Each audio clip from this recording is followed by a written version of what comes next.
Dr. Adil Najam, Mr. Mohid Yusuf, and Dr. Ishwat Hussain. Please join us on the stage. Ladies and gentlemen, with big round of applause, please.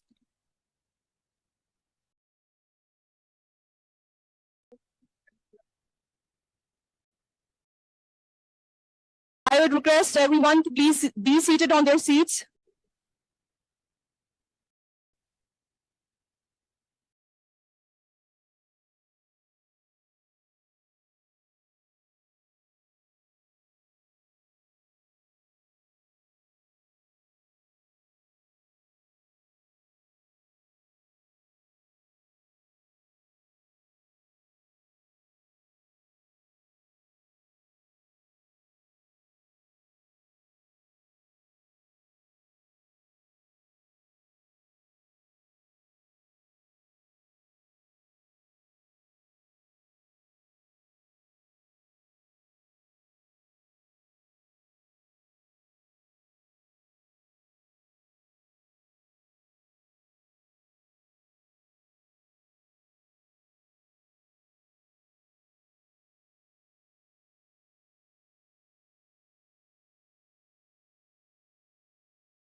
Good afternoon, ladies and gentlemen, and let me acknowledge what a wonderful day it is for Sustainable Development Policy Institute to welcome many of our founders, Dr.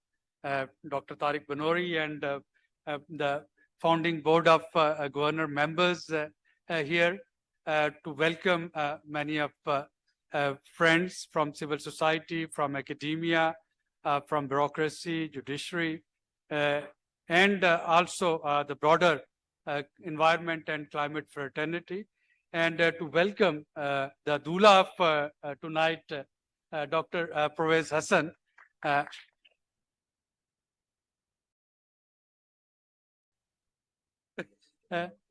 Yes, so to have him here and to fulfill SDPI's tradition, and the tradition is we acknowledge a living legend every year. This is something that we started few years ago, and I'm happy to see that our living legend from last year, Mrs. Nasreen Kasuri, is also here to cherish it.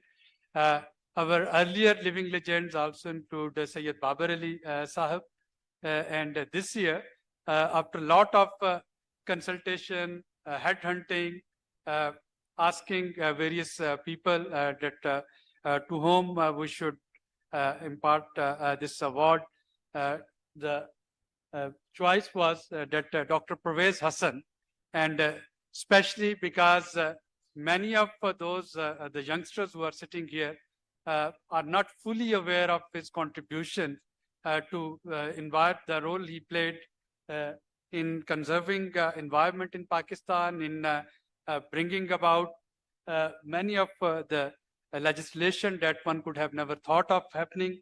And to me, one thing that is very important, that our memorandum of article and our charter is actually drafted by Dr. Pervez Hassan, and the credit to establish this organization, which has now completed its 32 years, goes to Dr. Pervez Saab. But even if it was not there, I think Dr. Pervez's contribution itself, they merit him to be awarded this Living Legend Award. And I must also give this disclaimer that we at SDPI feel that we confer our award to someone, the person perhaps doesn't get any more elevated because they are already at the peak of their popularity, at the peak of their professional achievement.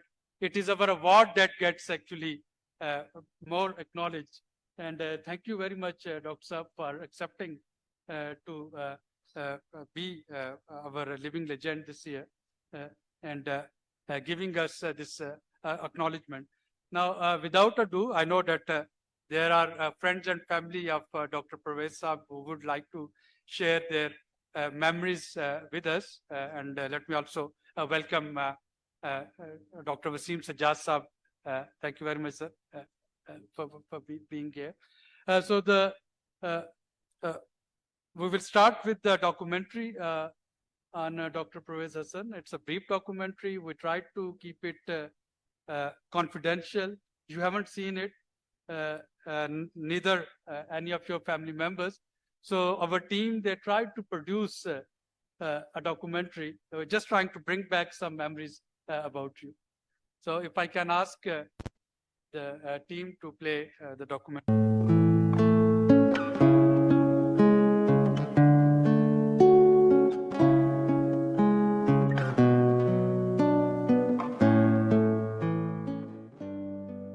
Sir Isaac Newton, the famous English scientist, once said, "If I have seen further, it is by standing on the shoulders of giants." Perhaps it was sustainable development Newton was referring to. What if the giants are buried under the dust of time? The treasure trove of knowledge can be preserved for today and across generations only by remembering the person behind it. As a token, to remember the rememberable, SDPI awards Dr. Pervez Hassan on his lifetime achievement, especially in the field of environment and law. It is simply acknowledging his contribution to make his work available as human heritage. After I retired from the army and I basically got into the corporate world and started working, that's when I got to know Dr. Pervez in depth. And it's really, as I said, I admire his knowledge, the way he works, and the clear-headedness that he has. He is absolutely the master of his own profession.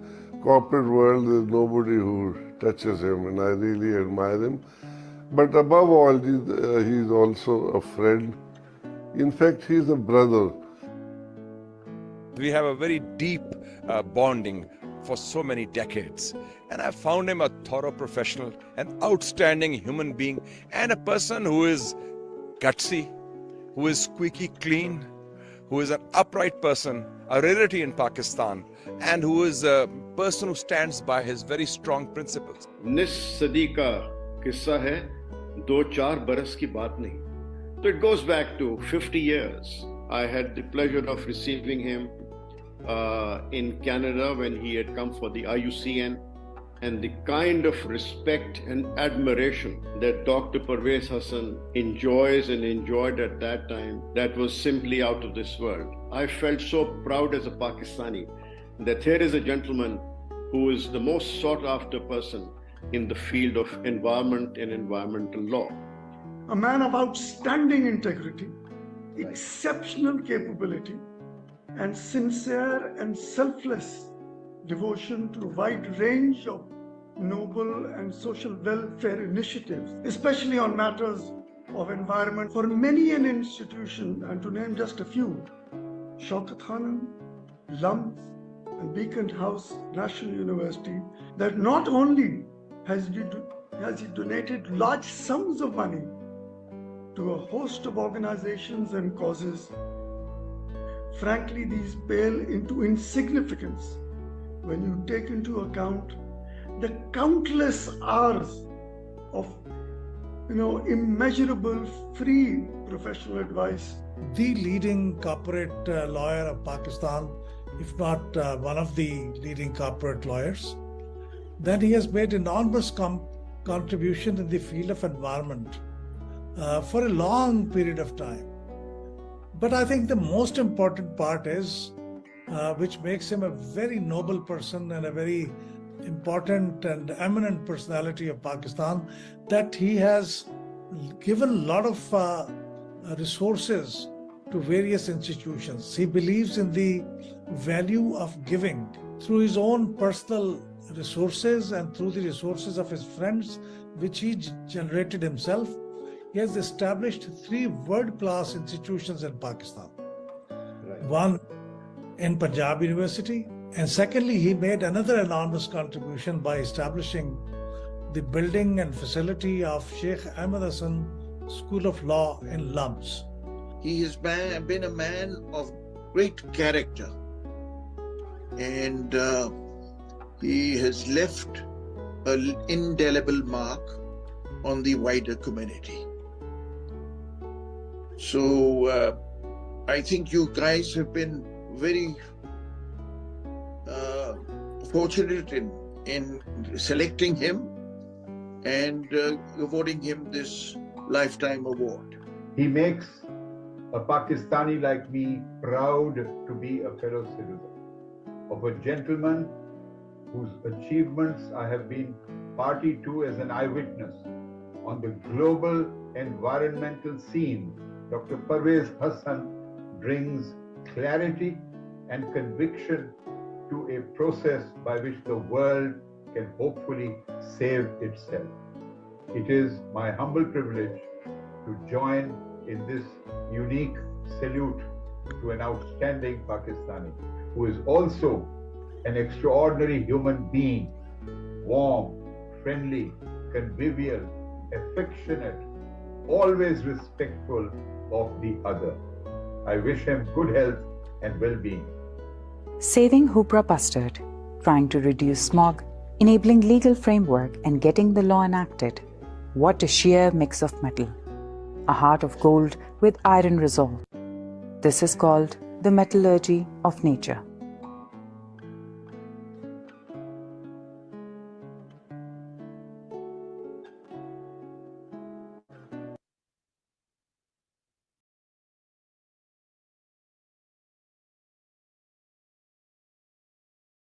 Thank you. May I request Ambassador Shafkat Kakakhail, Chairperson, Board of Governors of SDPI, for his formal welcome and opening remarks, sir.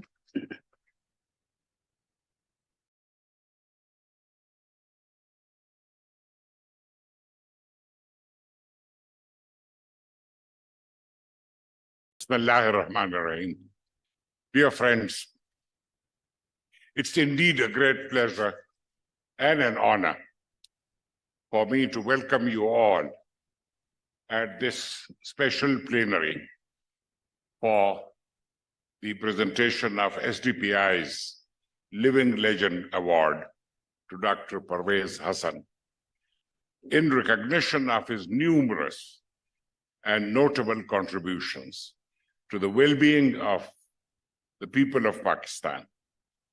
His services to Pakistan include, but are not limited to, the promotion of environmental protection and the achievement of sustainable development in Pakistan through legislation and policy development.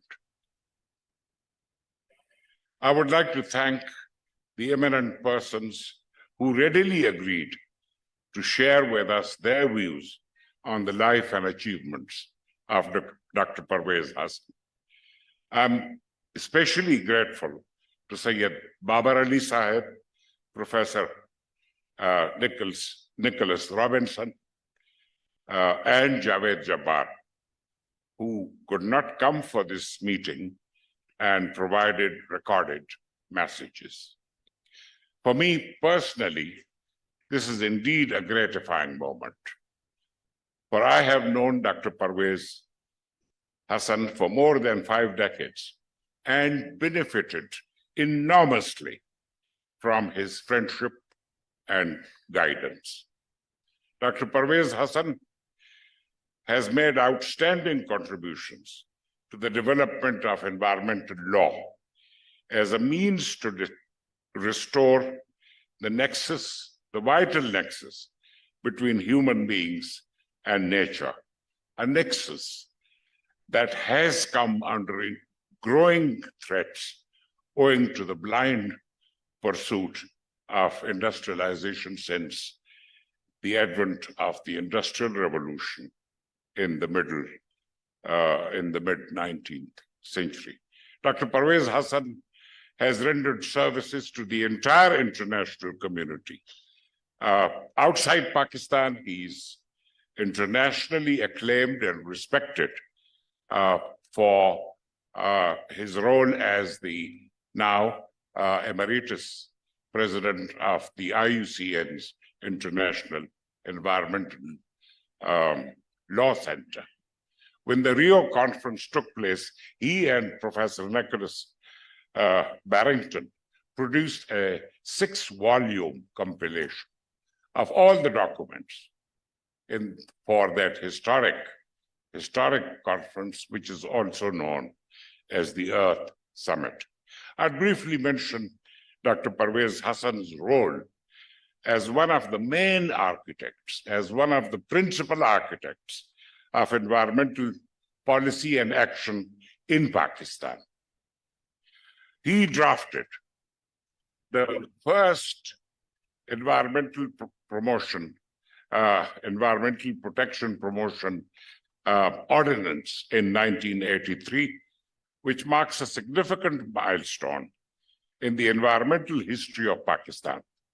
Subsequently, he headed a legal panel of the IUCN, which revised the 1983 law and was promulgated as Pakistan Environmental Protection Act, or PEPA, in 1997.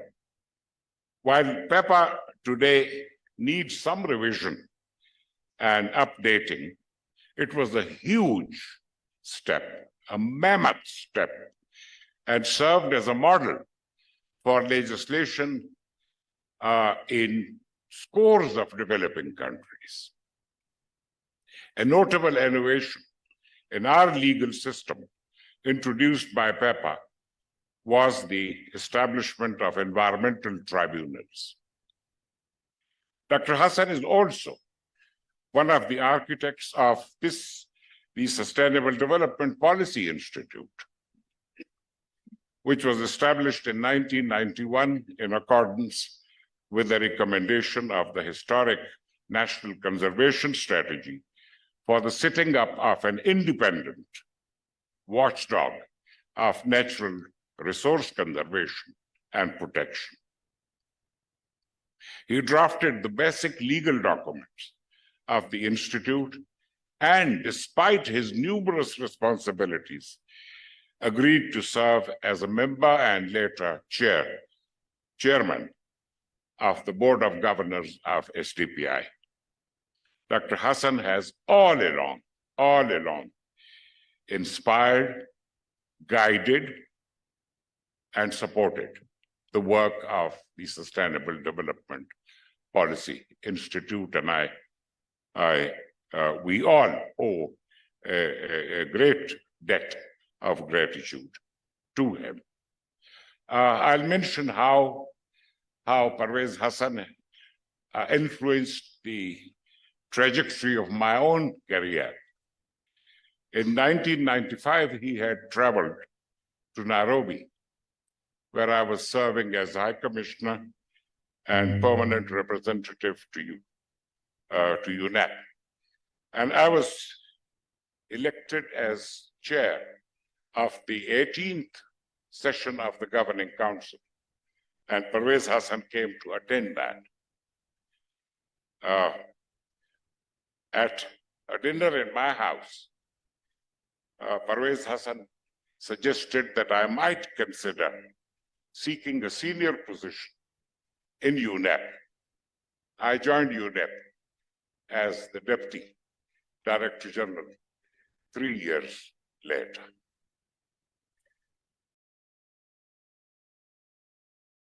I conclude these words by offering my heartfelt felicitations to Parvez Hassan for receiving the Living Legend Award of SDPI, which represents a token of gratitude, a token of profound gratitude on the part of Pakistan's civil society for his numerous outstanding contributions to our nation. And I thank you.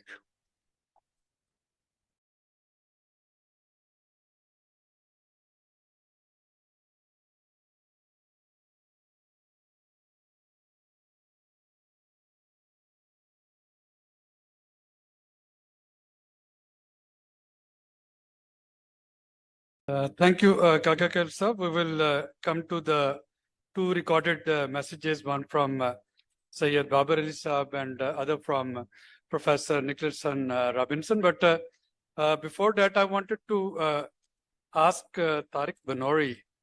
Tariq Banori and Dr. Parvez Hassan, they are the co-conspirator of creating SDPI. And I'm quite intrigued to listen from Tariq's experience of roping in Parvez for establishing SDPI. I think this is worth sharing. Thank you, Abid, for inviting me to make my comments. Before I say anything about my long association with Dr. Parvez Hassan, I should mention that in China, they always add a year to the age of a person because they start not from birth, but from conception. Today, I feel that our friends at SDPI have done the same with SDPI. It was founded in 1992, not 1991, although it was conceived in 1991. So, इन्होंने उसको, they've added 1 year, उसको 32 साल कर दिया. मेरा ख्याल में कि पाकिस्तानी style में 1992. The date of founding is the 4th of August, 1992. And that was because 4th of August, when Dr. Parvez Hassan finally got us the registration of this thing, and he had done it in record time in getting the registration papers done and registered with the government. He was very kind to join us as a member of the board of SDPI. Mr. Wasim Jafri, then finance minister, who de facto finance minister, was the chair. Dr. Saab was elected as the vice chair. And later, when Mr. Jafri was not able to attend, he became acting chair, and he served as a chair for several years. I mean, there are lots of things Joke, Dr. Parvez Hassan did with us, guided us. But I mentioned a couple of things. I hope some of the other speakers who are aware of them will also pick up that. One was perhaps the most outstanding judicial decision on environmental issues in Pakistan's judicial history, the Shaila Zia case. Shaila Zia case was Madam Shaila Zia used to live here or occasionally live here in Islamabad. WAPDA was setting up a grid station without consulting anybody and without discussing the impact that it might have. She got very concerned. She came to us and said, what will happen to the children? Will it affect the children, etc.? And I said, WAPDA is supposed to share this with you. And she said, can we do anything legally? So I went to Dr. Saab, and he very kindly said, why don't we apply for a public interest litigation intervention by the Supreme Court, one of the earliest public interest litigation cases that was filed, very ably led our legal team, very ably led by Dr. Parvez Hassan. Actually, I think it was just one person who led the entire army. And he got a decision, a very wise decision by the Supreme Court, which has stood the test of time because that is the decision that's always quoted, including a number of the safeguards that the Supreme Court put in terms of environmental action. So I think not only SDPI, which was his partner, but the whole country owes him a debt of gratitude for making that possible, for championing so very effectively. Another case of legal nature that came up, and Dr. Parvez Hassan was equally in the leadership, was the Kevra coal mines. Was it Kevra coal mines? Kevra coal mines. Kevra coal mines workers union had basically also filed a public interest litigation in the Supreme Court against the pollution, the impacts of pollution on the downstream communities from the coal mines. And the Supreme Court then, Justice Salim Akhtar set up a commission, a legal commission. Dr. Saab was very kind to involve me in this. And, what Dr. Parvez Hassan did is, first thing is, we actually go to visit the site, and we walked from one end of the river to the other end of the river. Probably took us half a day to do that, and collected samples, looked at all of the impacts. And the interesting thing that happened was, when we got there, all the coal mine owners were standing there, very angry, very aggressive, saying, how dare you challenge us? And then Parvez Hassan led us on that march.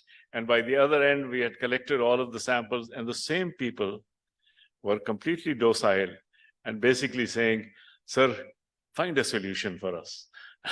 And even before it went back to the Supreme Court, the case was settled, right? Because they had already agreed to the kind of changes that had been introduced. So, Dr. Parvez Hassan, other than the contribution that he made to the Institute itself, I think his role in pushing forward environmental rights in this country is phenomenal. And I'm very happy that SDPI and I myself was his partner in these two landmark cases that I mentioned. He's also, as you know, been a major environmental law champion, advocate, and a guru internationally. As the head of the Commission of Environmental Law of IUCN, this, did the entire compilation of environmental laws, provided guidance to different countries, set up institutions that provided training, compiled a lot of the document. And I think the work that they have done in building up our capacity to ability to understand what the issues are and how do we take care of them is unparalleled. You cannot see any internationally, I don't think that anybody else has made the kind of contribution that he has made. I know there are lots of other speakers before me. I will stop there. Just a word of personal thanks. Dr. Saab, it's been a great pleasure and honor to have worked with you, and I'm delighted that you are the recipient of this award. Thank you very much, sir.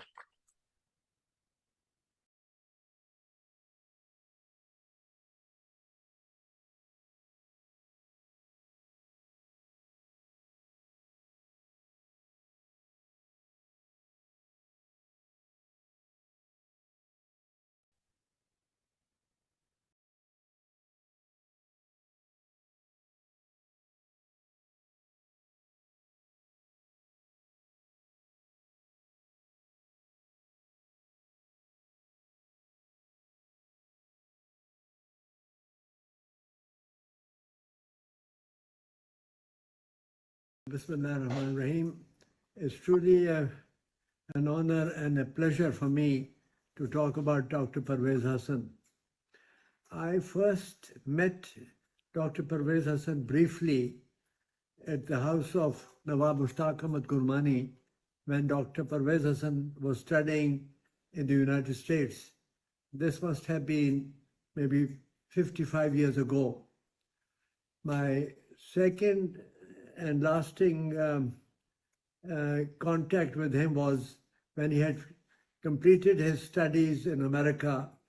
He went to Yale for his law degree, then he's got his doctorate from Harvard, and then for a number of years he worked in Wall Street and finally decided to come to Pakistan. And we are lucky that he decided to be in Lahore to start his practice. And I'm very happy that I was among the first clients of his. He helped us structure a contract with the National Development Corporation of Tanzania, where packages got an assignment to run their nationalized packaging industry. But my contact with Dr. Parvez Hassan grew over the years, and I also had the privilege of being on the Senate of the Engineering University, where Sheikh Ahmed Hassan, Dr. Parvez Hassan's revered father, was the Vice Chancellor. And I worked with him for a number of years as a member of the Managing Committee of Lahore University of UET. And that was sort of my additional contact with his important family. Then, of course, Dr. Parvez Hassan helped me when I was in the National Fertilizer Corporation. He was our advisor, legal advisor there also. And then, with time went on, when I came back after completing my national service into my private sector, I thought of having a business school patterned on the Harvard Business School, because I had the opportunity to study at the advanced management program at the Harvard Business School. And I thought that this was something that Pakistan needed. And not, I mean, as far as our own company where I was working, we were able to train our management by sending them to our partners in Sweden. But I thought people who did not have that luxury of having a foreign partner, what about training managers for such industry in Pakistan? So I thought of a business school pattern on the Harvard Business School. And among the first people I thought I should consult and seek their help, Dr. Parvez Hassan was one of them. The other was Mr. Razak Daud, who was at that time managing director of Daud Hercules. And I knew that after his degree from Columbia, he was teaching at the Punjab University in the business school. So that, but I was so encouraged and happy that Dr. Parvez Hassan and Razak Daud both responded very positively for the setting up of a business school, which later on developed into Lahore University of Management Sciences, which is today LUMS. So all through these last 40 years, we have worked very closely. Dr. Parvez Hassan has been on the managing committee of this university, and we have worked very closely. He has been a source of strength and giving us extremely good advice to how to look after the legal and structural side of LUMS. But apart from that, his friendship, his closeness with me and my family, we cannot thank him enough. Apart from the fact that he's extremely knowledgeable about his profession, but above all, his sincerity, his humility, his kindness are qualities that are very difficult to match, and for which I and my family will always remain grateful. He has been a source of strength. He is a person that goes out of his way to make sure that all the irritants in dealings with anybody are removed, minimized, and there is a smooth and a very conducive environment. And I can also pay a tribute to Dr. Parvez Hassan for his generosity, for his philanthropy. He embarked on this project of having a law school named after his father, Sheikh Ahmed Hassan, at LUMS, which within the last 15 years of its existence, is now considered among the better seats of learning for the legal profession in Pakistan. He, apart from LUMS, he also has set up a school for architecture at Beacon House University in the name of his revered mother. So, I mean, you find very few sons in this world who have immortalized the memories of their parents the way Dr. Pervez Hasan had done. I owe a great deal to him for his advice, his love, his friendship, and I wish him well. And it's only right that he should be considered for this great honor by the organization in Islamabad. He deserves much more recognition as we go on. So all my best wishes for his good health and for his happiness. Thank you very much.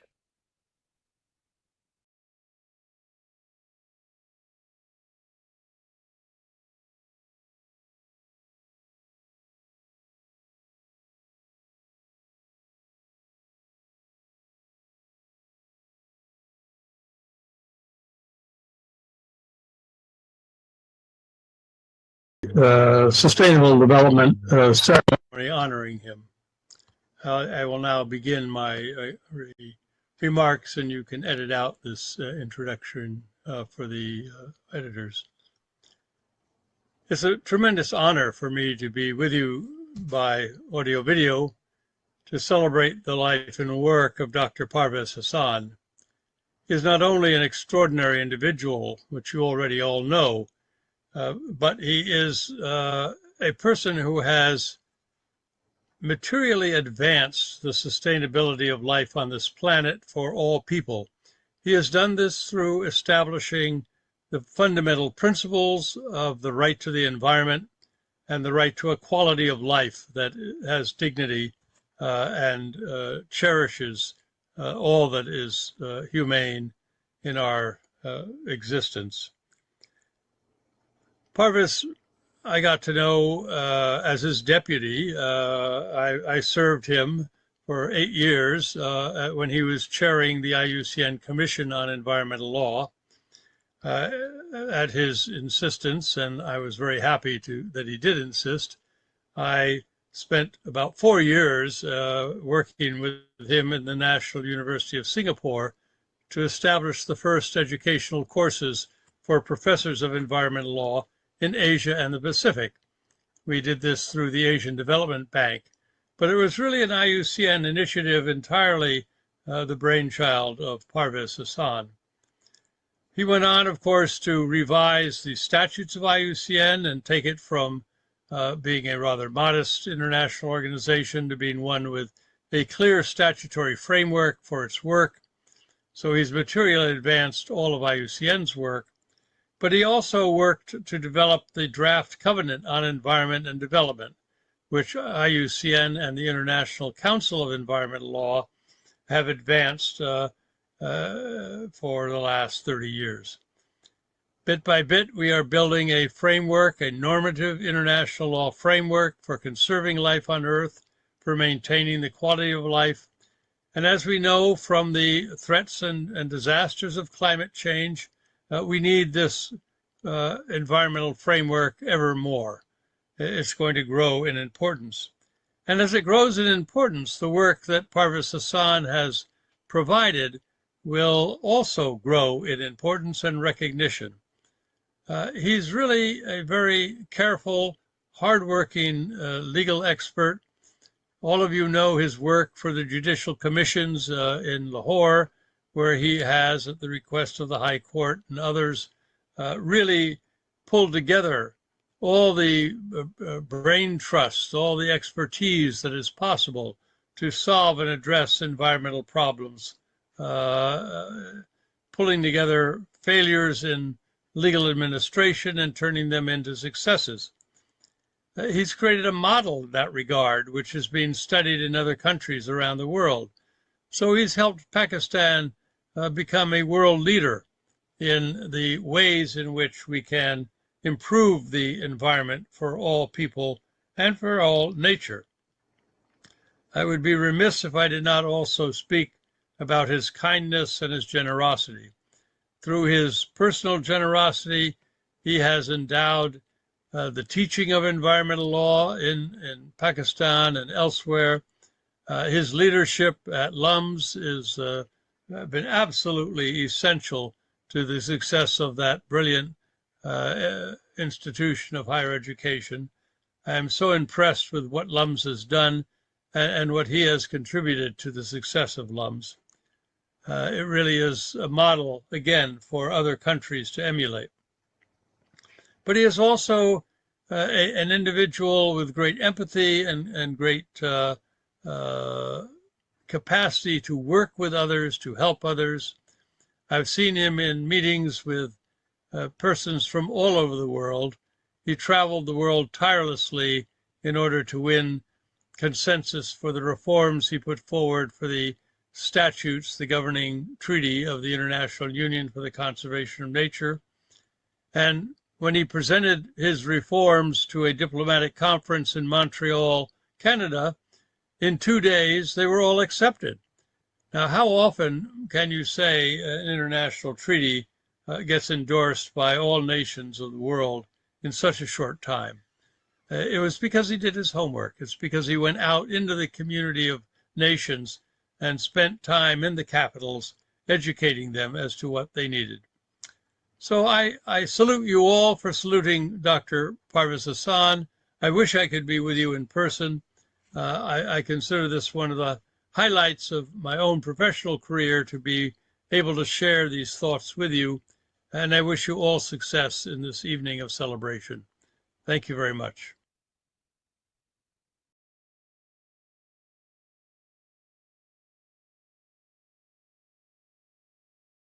Senator Mushahid Saab, may I request you to share your thoughts about Parvez Saab's tremendous capacity to influence.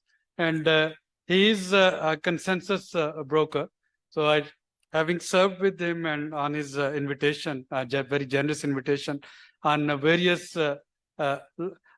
commissions formed by Lahore High Court, Supreme Court, Islamabad High Court, one thing that I can always admire, he picks up the most difficult problem and then few weeks later he comes with consensus where he comes with a win-win situation.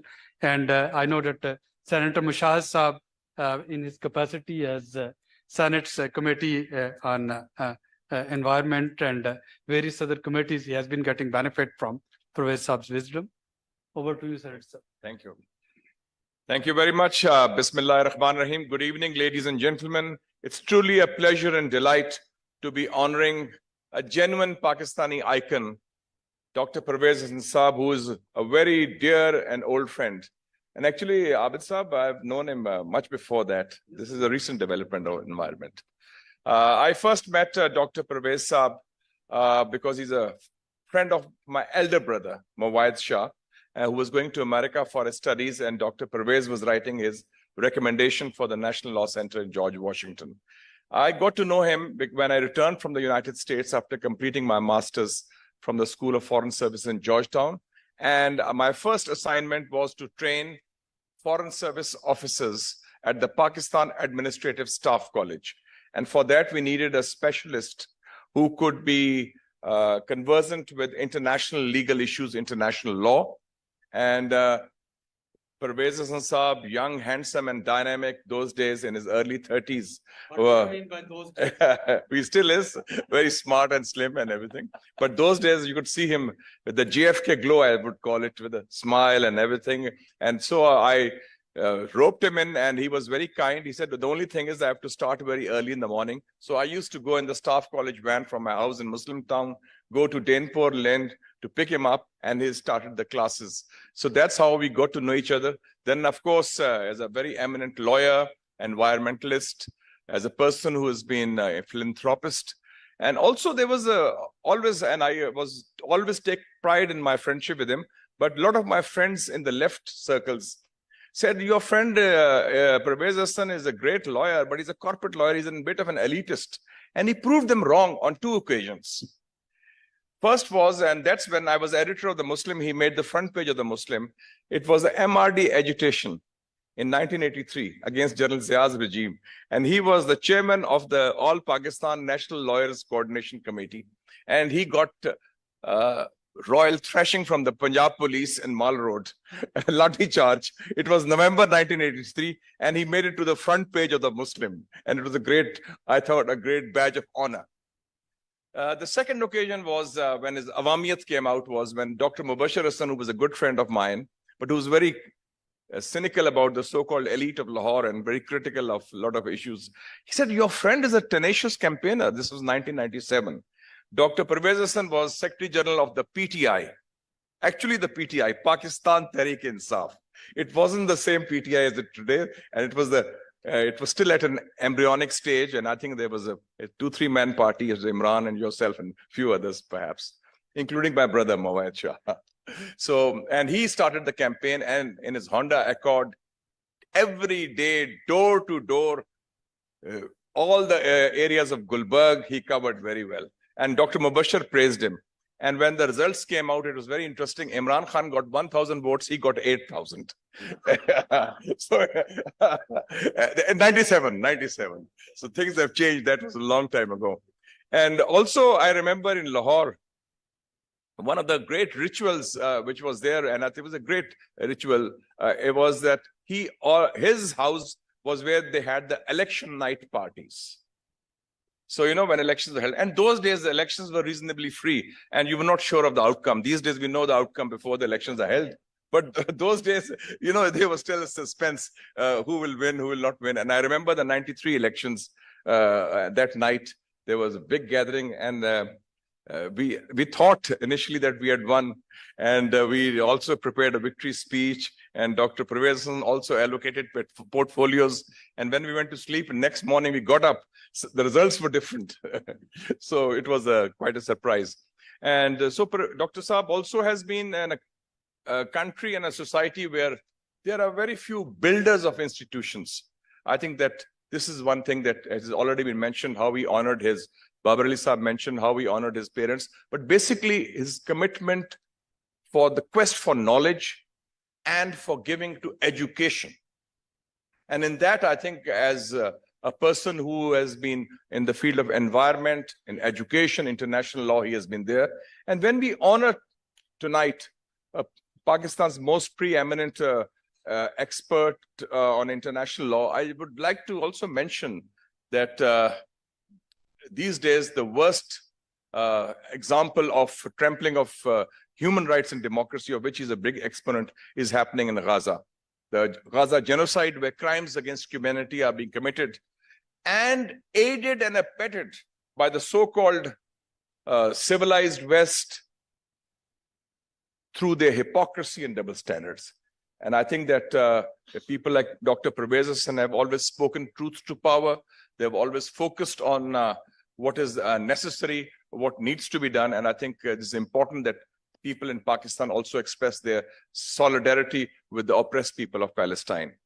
The one other thing which I'd like to mention about is that throughout the decades I've seen his commitment to Pakistan, his idealism, which brought him back to Pakistan to serve this country, his faith in the future of Pakistan has been an abiding feature of Dr. Pervez Hassan's persona. And if something which really sums up his, I think, worldview, his values is, I think, I would like to quote the person whose death anniversary is today, John F. Kennedy. He was 60 years ago, 22nd of November, 63. And he said, ask not what your country can do for you, ask what you can do for your country. And here's a living embodiment of somebody who has done so much for his country, for his people, and for society. May he live long, a happy life, and continue to serve the people he loves so much. Thank you very much.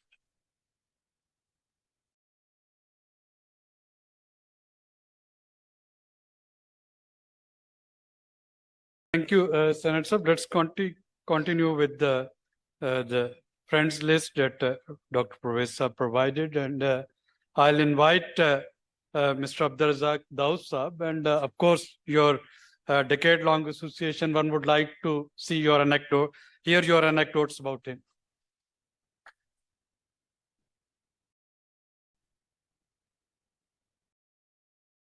Bismillahirrahmanirrahim. I got to know Pervez in 1972. At that time, I was not in Lahore, and I was asked to be transferred to Lahore because the family had a major problem at Daud Hercules.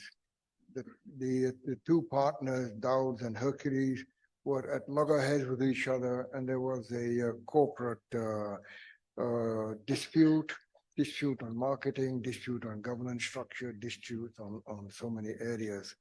So I was asked to come over, be transferred to Lahore and work in Daud Hercules. And in the family, there was talk that, well, we've got to get lawyers and we've got a lot of issues and problems. And Pervez's name came up. He was the lawyer of Daud Hercules, not the lawyer of Daud, not the lawyer of Hercules, but of Daud Hercules. And the first impression I got about him, I had never met him, but I heard his name. And the family member said, "वो कोई young Turk America से पढ़ के आया हुआ है, पता नहीं वो क्या किस किस्म का बंदा है, but he has his ideas." So fine. Then I met him in one of our meetings, and he gave his views. Other lawyers were in the room, gave their views.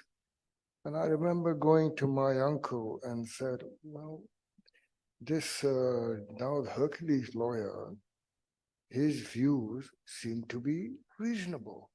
Why are we so upset with him? He is Daud Hercules' lawyer and he's giving a good, reasonable, balanced advice." So that was my introduction to Pervez. And then I did not know where his office was. And everyone, we all thought in those days that their lawyers' offices were on Temple Road in Lahore. But his office, surprisingly, was just 3 or 4 doors down from our office in Daud Hercules' office in Wabda House. So one day I rang him and I said, "I want to come over to your office." And I did, and I did not know how many people to take to meet him, but it was just myself and one other. And when we got into his office, I was very happy that there was only myself and another person, because there just wasn't room for any more people. There was just one little room, and he wanted to bring his files down. And you know, you wouldn't believe it, the file cabinet went up 15 feet up. So they had a staircase and they used to climb up and used to get the files out. And that was the beginning of his office. The other thing that we don't really appreciate is the concept of a corporate lawyer in Pakistan, as opposed to somebody sitting right near the courts, was actually forwarded by Pervez. And then the whole concept of corporate lawyers have come forward. It was Pervez. So when Daud Hercules' problem was sorted out, and then I got to know him because I was looking after Daud Hercules. He was a Daud Hercules lawyer, and we got to know each other much better. The time came that I moved on from there and had to start a business. So obviously I went to Pervez and starting this company, and Pervez set all the documents of Descon at that time. And then a time came for winning a contract, and there was a very, very important contract that was to be won.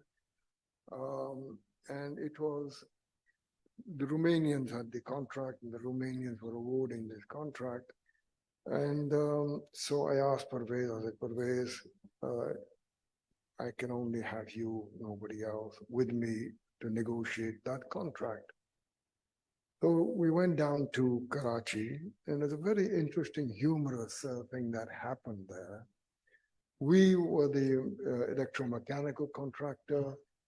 Interhome was the civil contractor. The civil contractor brought his lawyer, and I brought Parvez. And we were in Karachi waiting for the Romanians to call us.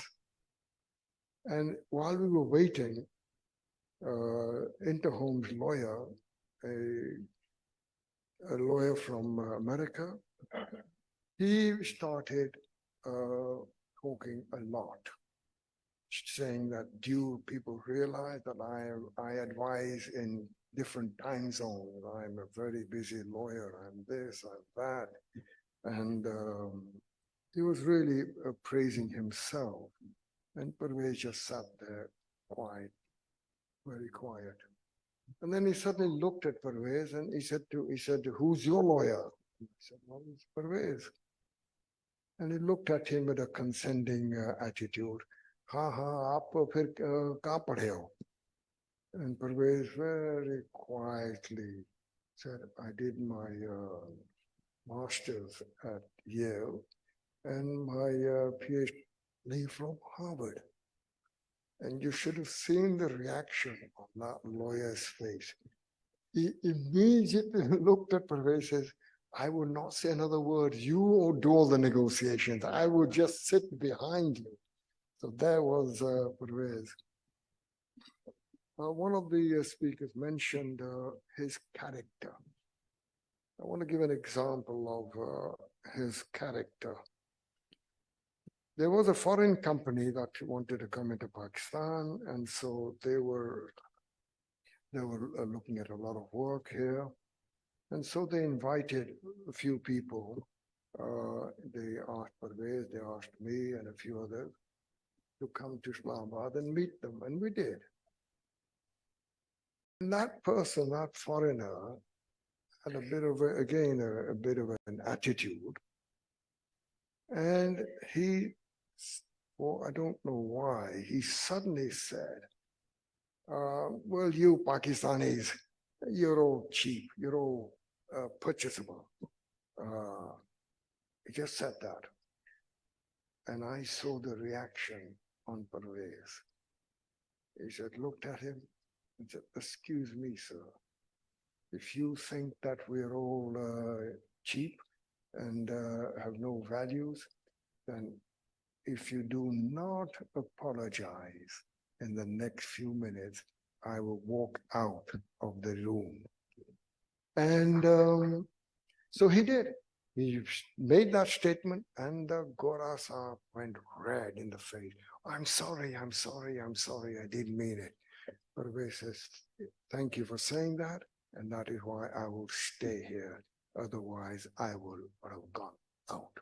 That showed a lot of character. To me, it was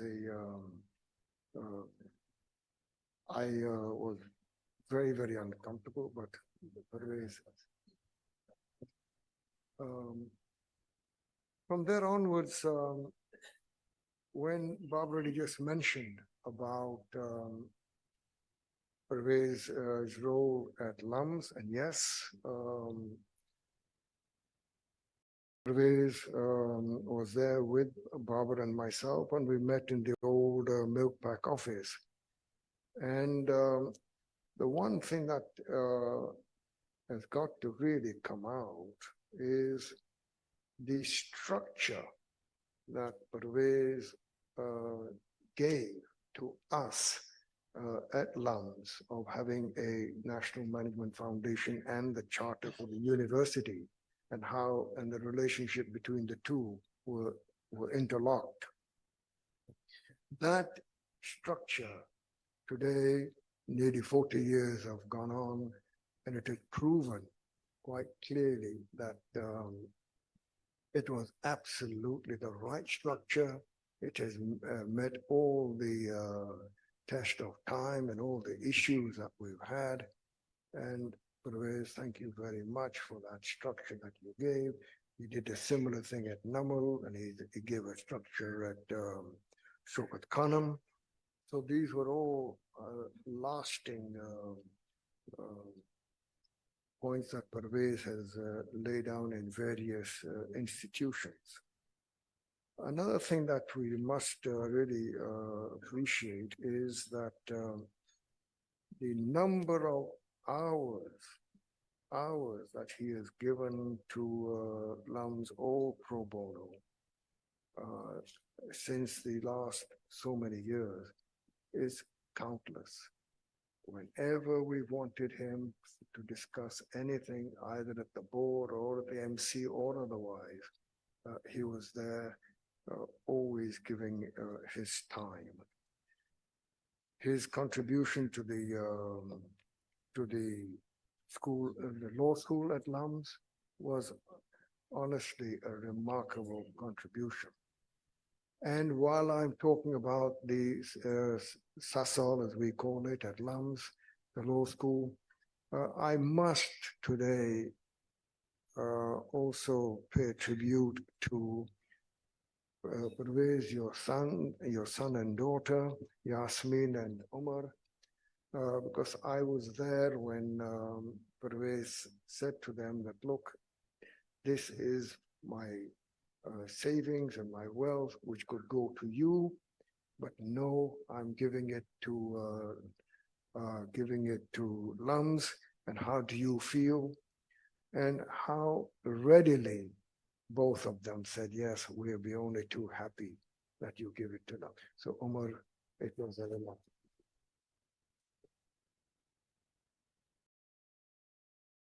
All the other things that Babar and others have mentioned. So I will end here. Parvez, it's been a remarkable association. We are very close friends now, and I must say I have cherished it. I have learned a great deal from you. All your statements on various issues that we have faced. Parvez has also helped us in our own family constitution and helping how we can move in our own business from a succession point of view. And so Parvez, thank you ever so much. Thank you for your friendship.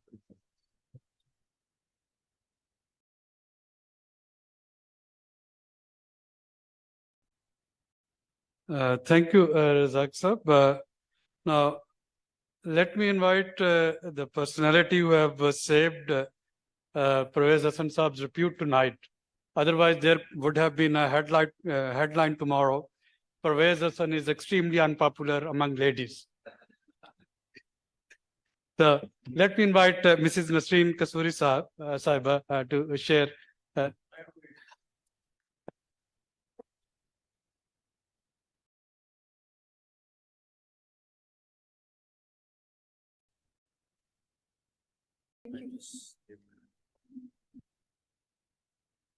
Thank you very much. Thank you.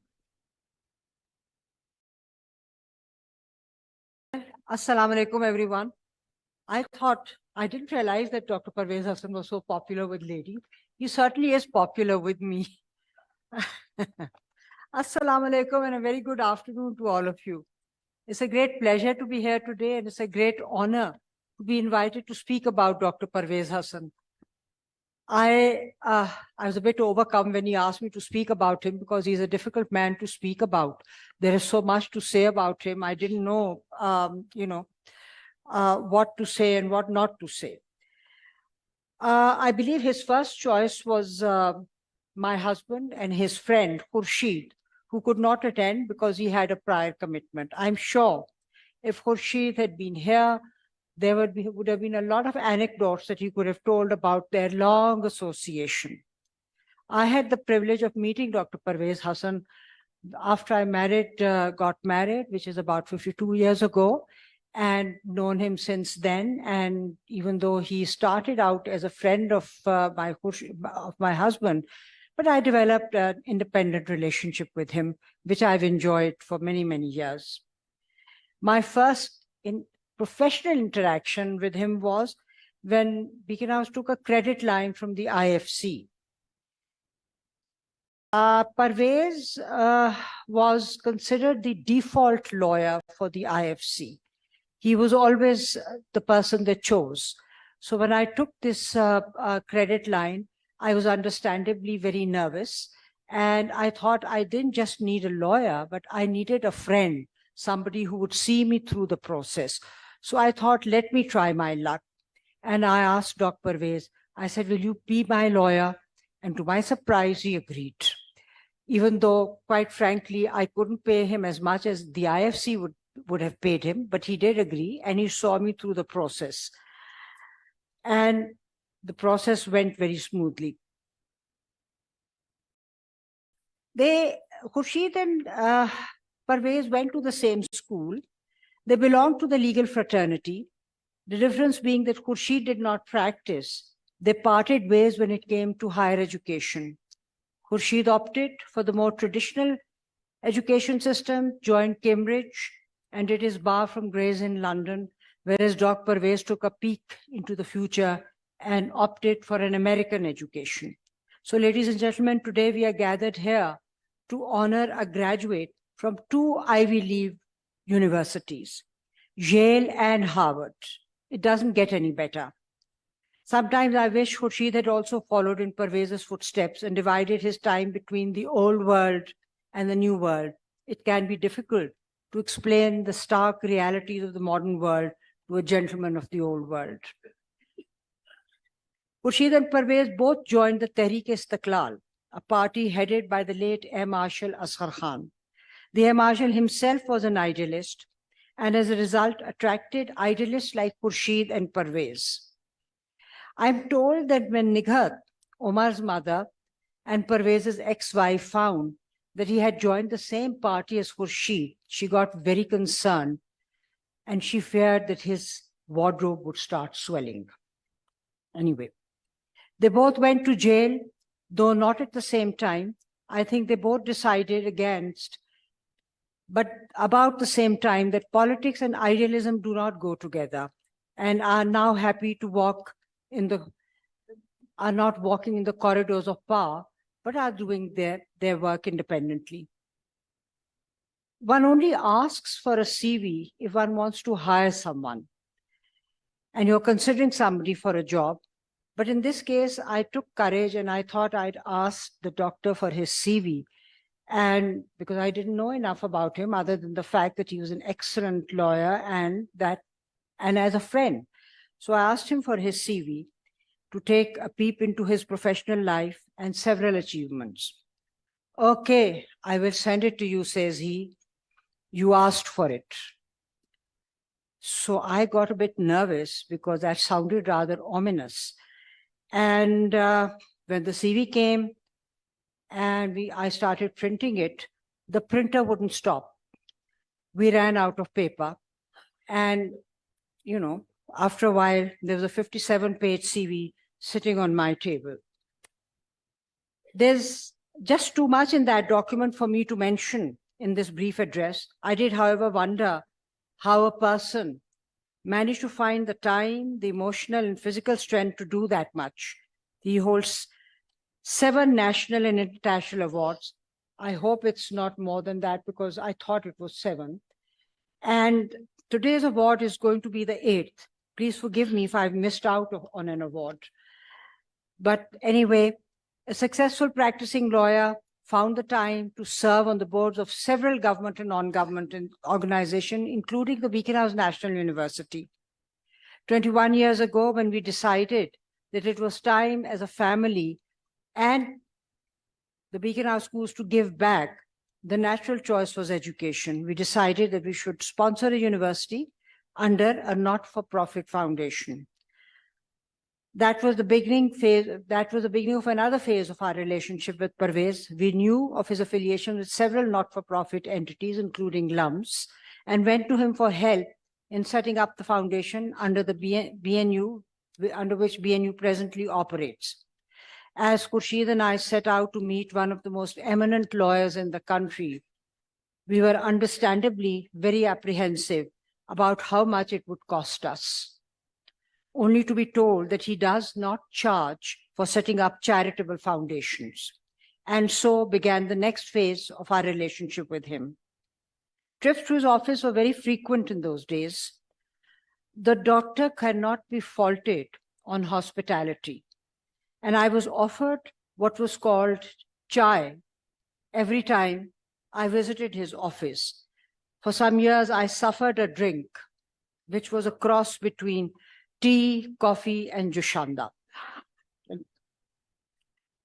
Finally, I mustered up the courage and offered to buy the doctor a coffee machine. I believe he got the hint, accepted the gift, and after that, whenever I go, I'm offered freshly brewed coffee. Many birthdays have come and gone, and my desire to present him with a mobile telephone has not met with any success, though he does have a foolproof system of getting back to you if he thinks that the need is urgent enough. No chatting and gossiping, only work. The doctor does not believe in the lighter side of life. Khurshid and I decided to take further advantage of our friendship with the good doctor and requested him to join the board of the Beacon House National University. He very graciously agreed and has been on our board since the founding of the university. I can stand here and say, without any fear of contradiction, that his contribution to the university are unmatched.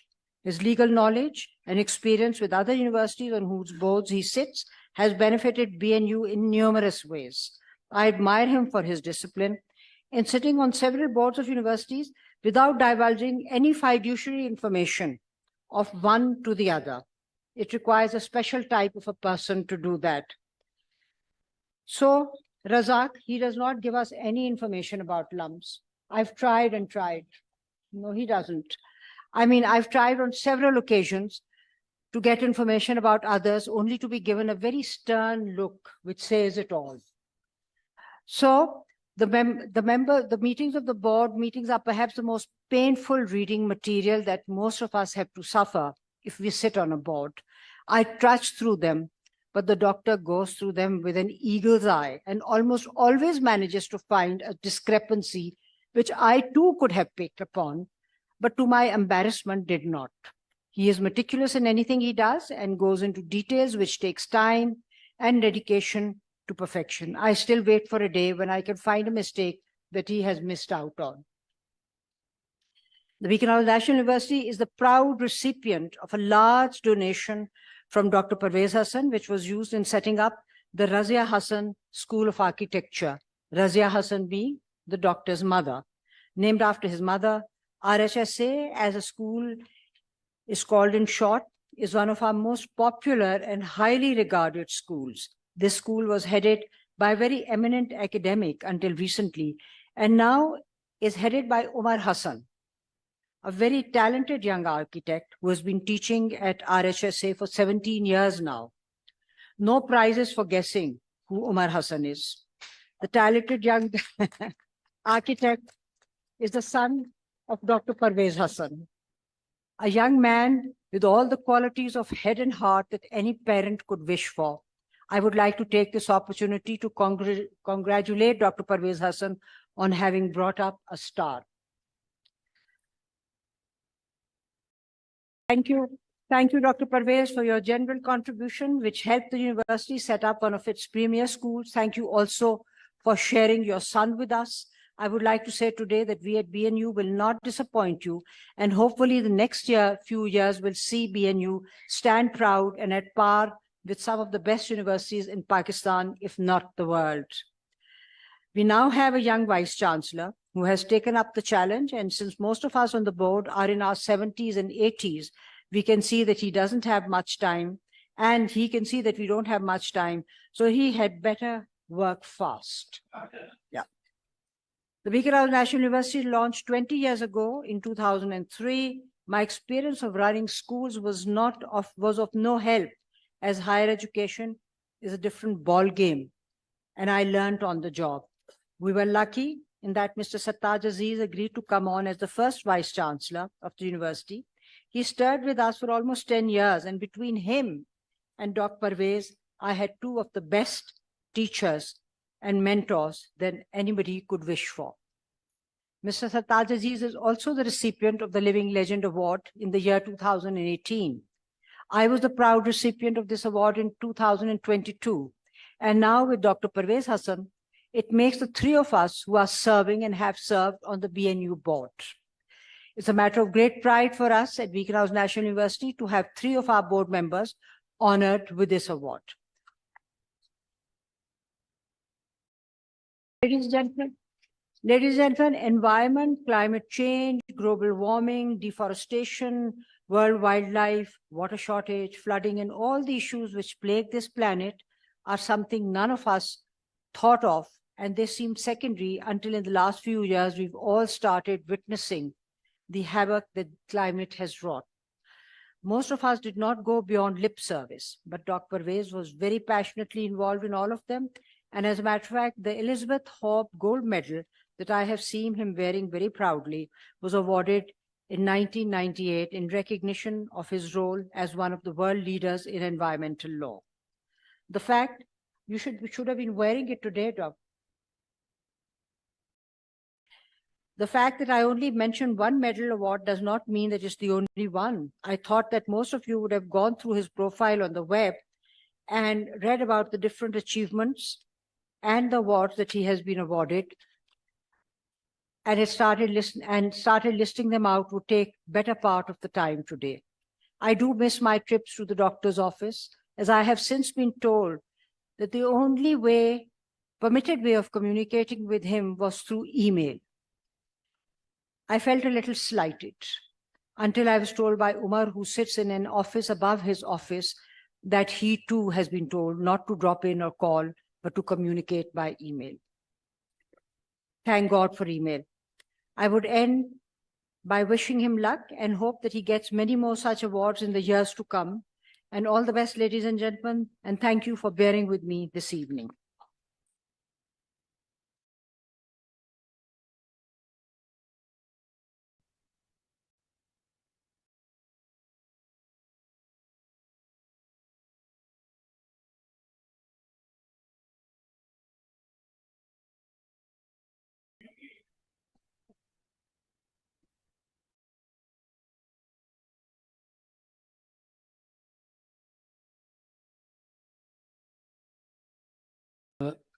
May I request Dr. Ishrat Hussain Saab to share his wonderful memories with Dr. Parvez Hassan too?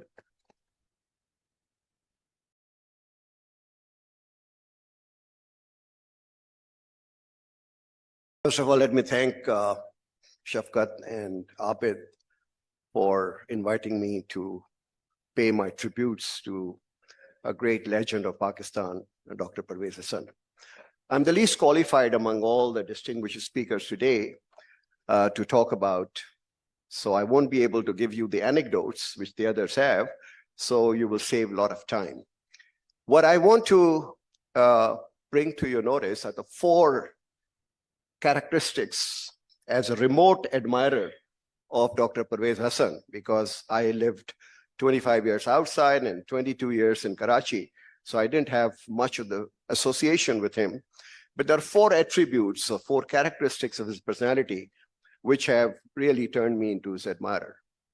Number 1, when I was at IBA Karachi, there was always a question about the role models in Pakistan, because there's a lot of cynicism and there's a lot of negativism about everybody and everything. And I used to think about who are the role models in Pakistan whom I should present to the younger generation to emulate. And one of the persons, I would say, was Dr. Parvez Hassan. Because the reason that people say, यहाँ तो हर काम जो है वो 2 नंबरी होता है, integrity, principles, values, ये आप जो lecture देते हो ये तो किसी काम का नहीं है. And I used to say that here's a person of principles who has never compromised on his principles. And he's walked out of many, many situations because they were in conflict with his own principles. He held the values of hard work, honesty, integrity, dedication, and selflessness. And these are the values I want you, the students of IBA, to imbibe in you when you become professional. That, I think, is something we have to. And I'm very grateful to SDPI for trying to project these individuals as the role models for our younger generation. Second, I admire him for his vision. In the 1990s, a lot of people, including me, I must say, among the economists, who were very skeptical about the whole issue of environment and the climate change. And we thought this is a fad which will come and go away.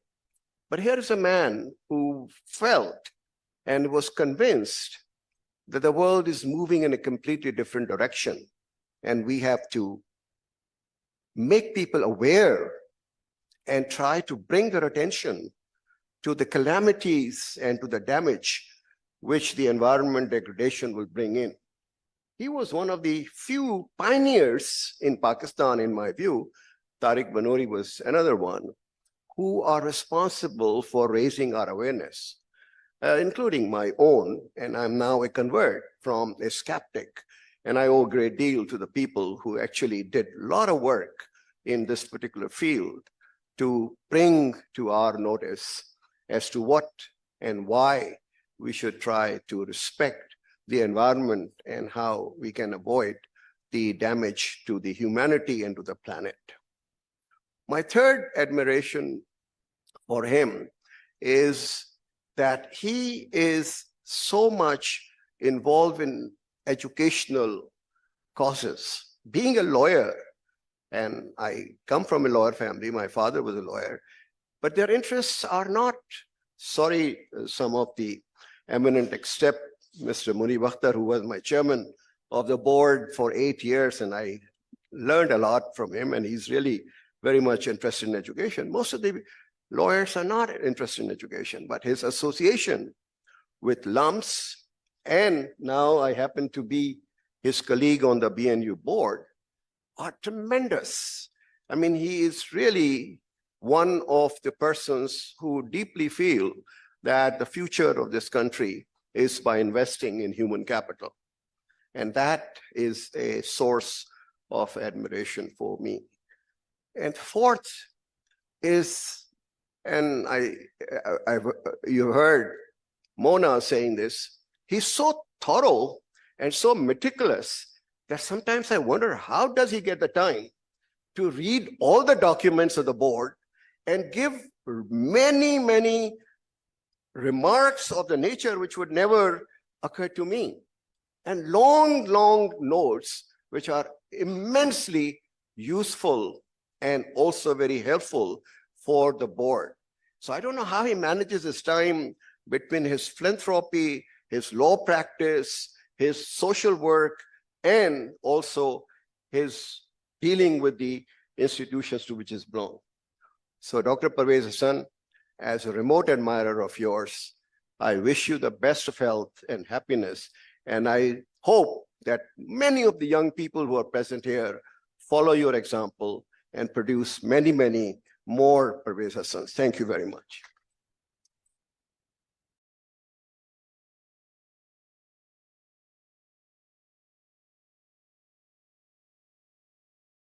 Let's move on, and now I will request Justice Syed Mansoor Ali Shah sir to please share your thoughts of Dr. Parvez Hassan.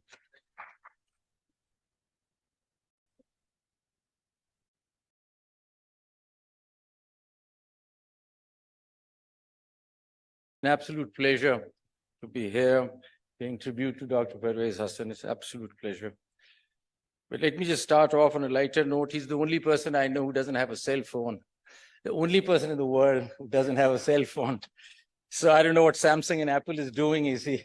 They can't get the icon in this country, get a phone, you see. So I don't know, their marketing and whatever. So once in a while, we get to meet someone in our lifetime whose influence, personality, stature and legacy extends beyond the ordinary. Yes, for me, that's Parvez Hassan. So let me share some of my thoughts about his greatness as a man, you see. It was 1992, 31 years ago, as a young lawyer and editor of a law page at a local newspaper, The News International, I was lucky to get a chance to interview Dr. Hassan. That's when I met him for the first time. It was a full-page interview captioned as "Where Eagles Dare." Let me share some interesting snippets from that interview 31 years ago. So I paraphrase. And this is what Dr. Saab is saying at that time. And I was a young lawyer sitting just right in front of him, and he was telling me about his life. It was a big thing in those days to join British firms and to be a Brown Sahib. Everyone aspired to be a part of the Brown culture by working at Pakistan Tobacco, Glaxo, ICI, and Lever Brothers. And to my father's horror, I got shortlisted at Lever Brothers. I was asked to come in for an interview at Rahim Yar Khan. There were other persons like Shahid Hussain who would say, today is my German girl's birthday. I forgot to send her flowers. I said to myself, where have I come? I don't even have a girl. What to say of a German girl? While other fathers picked up the phone and helped their children get their Brown Saab jobs, my father made a request to them to leave me alone. Thus, I didn't make it to Lever Brothers. Another portion of the interview. I was in the Law College, University of the Punjab from 1959 to 1961. Paraphrasing. In those days, Sardar Iqbal would literally go to people's homes and request fathers to send their kids to his office. Such were his social graces. So before I could get my LLB, I was already positioned with Sardar Iqbal, and I worked with him immediately after my LLB. It was one of the best chambers in the country. Anything that was happening in Pakistan, a part of the action was in Sardar Saab's office. It was an extraordinarily glamorous place to be in. While other lawyers did not have proper offices, Sardar Saab had an air-conditioned offices and carpets. He dressed well, ate well, treated his juniors well, with tremendous respect and encouragement. He parceled me out for a chunk of time for civil law training to Mr. Fazle Ghani, whose office was in Dhani Ram Street. I was then sent to Hakim Abdul Rahman for criminal law training. After 11 months of work in this way, I came back to Sardar Saab and said that when I started work with you, you had two cars, a Chevrolet and an Opel Record. Your office was carpeted and air-conditioned. Then you sent me to Dhani Ram Street, where Mr. Fazle Ghani had an old car whose battery would go down once in a while, and I had to push it. From there, I was sent to Hakim Abdul Rahman. He did not have a transport. He said to me, "Chal Bali, Chawni case karaiye," and would hop on my scooter. While you took me to Shazan and Jimkhana for lunch, Fazle Ghani took me to Carry Homes. Now I eat bhatti machi. Is there a message in it for me? Do I have to go any lower? Sardar Saab had a great laugh and said this was all part of the training. What I want you to say is that I did not have my heart in whatever they were doing. So Dr. Saab took his own path, and I'll talk about that later. And one last snippet. I wanted to start off in style, and so got an 800 square feet air-conditioned office in Wabda House. Before starting, I went over to pay my respects to my teachers, Sardar Iqbal and Fazle Ghani, who were now judges. They suggested that I come back to the Mandi, that's the Turner Road, Muzang area, but I instead went to Wabda House. Today, corporate practice seems the natural thing, but 22 years then, and that was about 50 years now, there was not much commercial work to speak of. That's where the courage comes in. I've always advised the young ones to develop the ability to disregard my advice because their generation alone has the pulse on their time. Sardar Iqbal did not have pulse on my time. I went my way, a totally different stream. So General Tyre came to me on my first day, on day one. It gave me a lot of prestige. General Habibullah, director on the board, was one of the most dynamic entrepreneurs at that time. He developed a tremendous amount of professional respect for me and introduced me to social scene in Karachi. Dawood's were my second clients. Dawood Hercules had their office on the same floor in Wabda House, and Ahmed Dawood, Pakistan's biggest corporate name, started coming to my office. Third come was Syed Babar Ali of Packages Limited, and 20 years later, I'm still their counsel. And this was 30 years ago that he was telling me this. After that interview, I think that deserves a clap.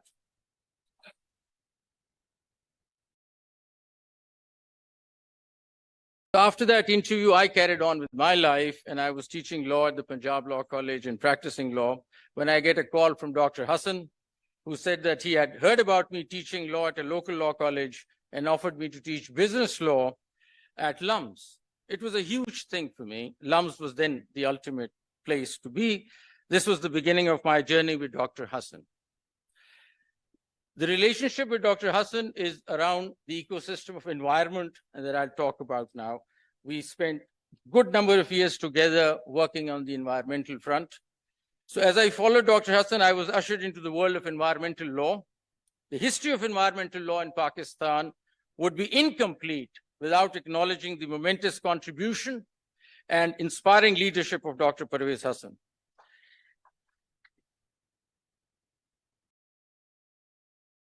He planted the seed of environmental law in Pakistan way back in the 70s, and for almost 5 decades has nurtured it with unrelenting commitment.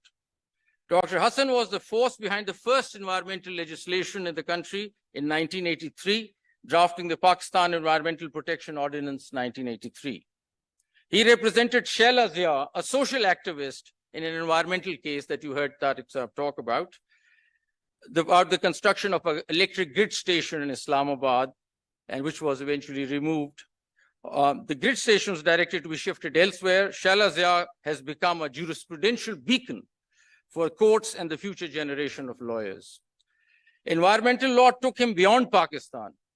He was the founding member of Asia Pacific Center for Environmental Law, APSIL, established at the National University of Singapore in '96 in cooperation with the World Conservation Union, Commission on Environmental Law, and UNEP in response to the call in Agenda 21 to build capacity in environmental law and promote environmental consciousness.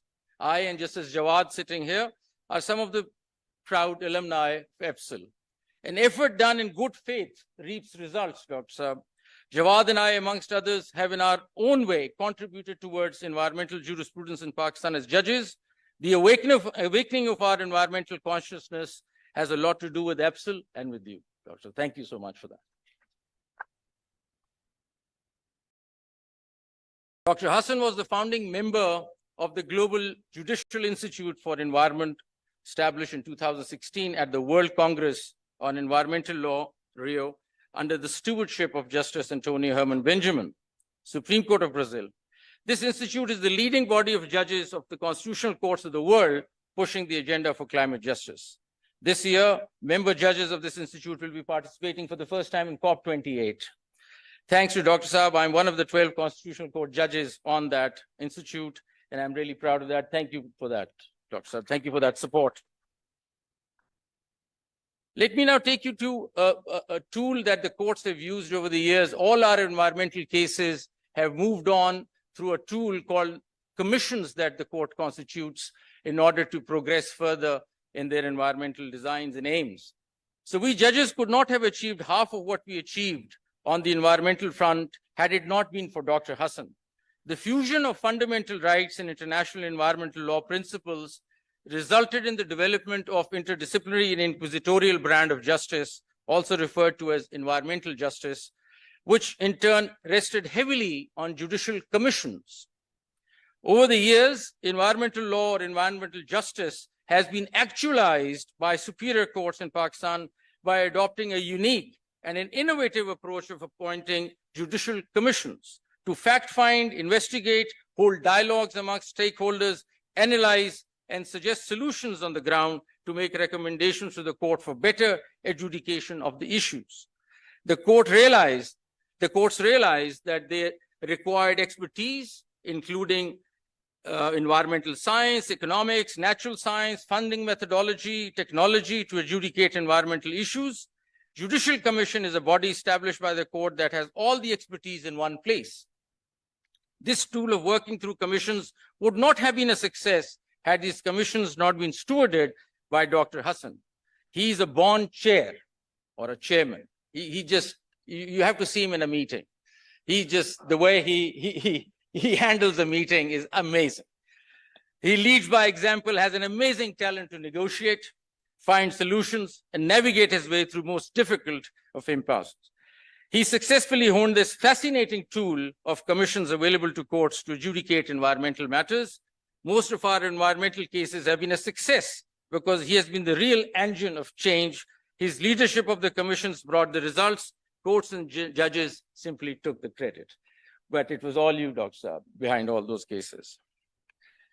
As a lawyer, I had the honor of being associated with Dr. Hassan on Lahore Waste Management Commission, on the Lahore Clean Air Commission, and we can talk about this, but I'll just skip that portion and go on.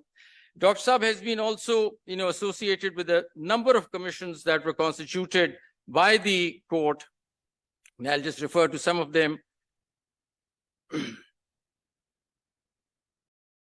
Dr. Hassan has remained an integral part of all major commissions constituted upon the directions of the Superior Courts of Pakistan, and they include the following. He was appointed as a commission in the LDA case, a case for getting certain asphalt plants removed from the petitioner's sites in Lahore on account of serious health hazards the plants were posing for the residents.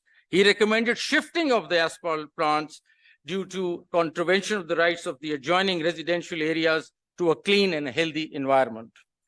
In salt miners' case, he was appointed chairman of the commission tasked to visit the site of extensive mining activity and to recommend remedial measures.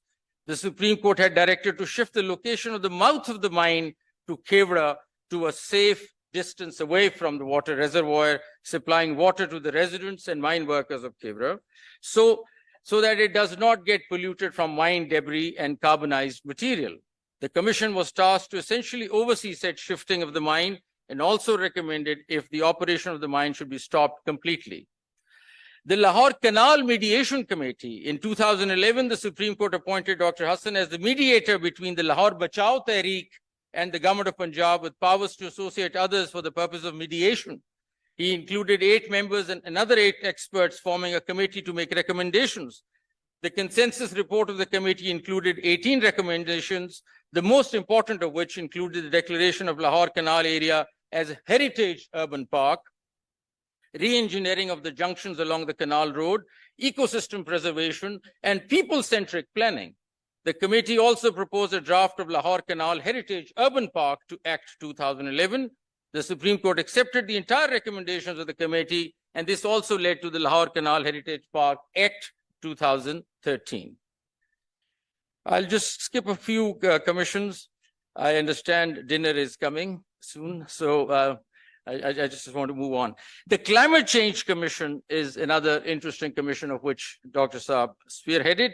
This was in Asghar Laghari case in Lahore High Court. He was approached by the petitioner for the enforcement of the fundamental rights under Article 9 and 14 of the Constitution. He chaired the Climate Change Commission and made 16 recommendations, including climate change awareness and monitoring financial allocation, food security, and protection of ecologically sensitive habitats and species, which were made part of the Climate Change Act 2017. Hubara Bustard Commission, he again heads the commission, which was to assess whether the hunting of Hubara Bustard is a sustainable activity in Punjab and to assess whether the said hunting is beneficial to the local community. The commission under Dr. Hassan conducted an annual survey each year from 2017 to 19 with the final report submitted indicating that the population of Hubara Bustard declined over a 3-year period, suggesting that hunting of Hubara Bustard in Punjab was not sustainable. The commission suggested that permits for hunting of Hubara Bustard should not be issued and the hunting of Hubara Bustard must be banned with immediate effect. In a smog commission, Waleed Iqbal sits here and he brought this petition to Lahore High Court. I was hearing the matter and Dr. Parvez Hassan again was appointed chairman of the smog commission. Unfortunately, we have smog, and we were just talking about it earlier, to formulate holistic smog policy for Punjab, which identifies root causes and prescribes a plan to protect and safeguard the life and health of the people of Punjab. I wish those recommendations were followed then. Things would have been much different for Lahore today. The Child Care Commission was constituted by the High Court. He again chairs the commission on Pakistan's commitment under the Convention on the Rights of Persons with Disabilities and the Convention on the Rights of Child, and to address several enumerated requirements of children with special needs. And currently, he is chairing the Power Crushers Commission, which we had constituted at the Supreme Court, looking at the marble crushing plants in KP and how they're affecting the residents in the area. Moving on, I mean, his gratitude, his sense of gratitude is something, and his sense of giving back to the society, which makes him really tall. In 2003, he inaugurated the first environmental law center in the country, the Parvez Hassan Environmental Law Center at the Punjab University, in order to combine law, environment, and Punjab University for the important capacity building in the region. I'd opposed that. I told him, don't do this. Nobody would understand what you're doing. Punjab University, nobody comes to the law schools. He said, no, this is my alma mater. I need to do it. And he put the school there. It's one of the most fascinating environmental law centers at the Punjab University. Anybody who's been to the law school there would know. And then he went ahead and founded the Sheikh Ahmed Hassan School at Lums, one of the leading law schools in the country. I've been associated with it in the structuring of it also. And that business law that he sent me to teach 31 years ago was perhaps the foundation of setting up that law school later on. He set up the Razia Hassan School of Architecture at the Beacon House University. Dr. Hassan chairs Society for Mentally and Emotionally Handicapped Children, which advocates the rights of children with intellectual disabilities to provide educational, vocational, and rehabilitation services. He also chairs the CARE Foundation, which works to provide free quality education to underprivileged children across Pakistan. Who does all this, you see, Dr. Sir? Who does all this? So let me just end by saying and referring to a Chinese proverb that reminds me of Dr. Hassan, which says, when the winds of change blow, some people build walls, others build windmills. And he's been building windmills throughout his career. So once in a while comes a person you meet who's larger than life. Such people influence others in several profound ways, often creating a ripple effect that extends far beyond their immediate environment. It's important to note that greatness is not just about personal success or fame. It often involves making a significant positive difference in the lives of others or society as a whole. Dr. Hassan, in a world often dimmed by mediocrity, your brilliance shines like a beacon. Your strength isn't just in what you do, but in who you are, a towering figure of inspiration. And if in this room, you do not get a standing ovation, I don't know who deserves it. Ladies and gentlemen, he deserves a standing ovation. Ladies and gentlemen, thank you.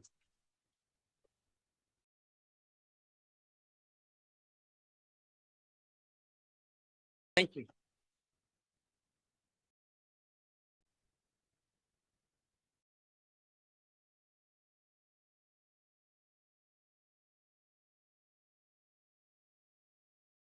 Big salute to you.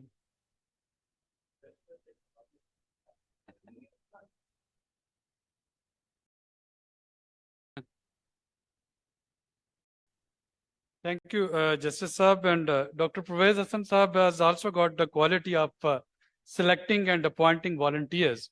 So he's allergic of phones, but whenever you appoint him on any commission as a chair, there would be a telephone call from his office where he would say, Abed, there is this commission and I have chosen you to be volunteer. I hope you will have no objection and I can bank on SDPI. And of course, you can say no to him. So thank you very much, Dr. Saab, for taking us along in this journey. Now I'm going to invite Dr. Adil Najam, who landed Pakistan this morning. And he knew there is this Living Legend Award ceremony. And since morning, he is fighting with his jet lag to share his fond memories of with you. So, Adil, thank you. Thank you very much. Thank you. Thank you. Thank you. Dr. Saab, it is always an honor to be in your company. And today is a special honor. Today it is a special honor. You are being honored as you should be honored, but it is an honor certainly for me to be here for this day. So thank you for everything. As Abid said, I flew in from this morning from the Serengeti. I was supposed to arrive here tomorrow and was going to ask Abid to put me on the panels tomorrow. But I did not want to miss this. I did not want to miss this because it is an honor to be here with you. My history with Dr. Saab does not go as long as all the illustrious people who are here. Many of them themselves mentors of mine.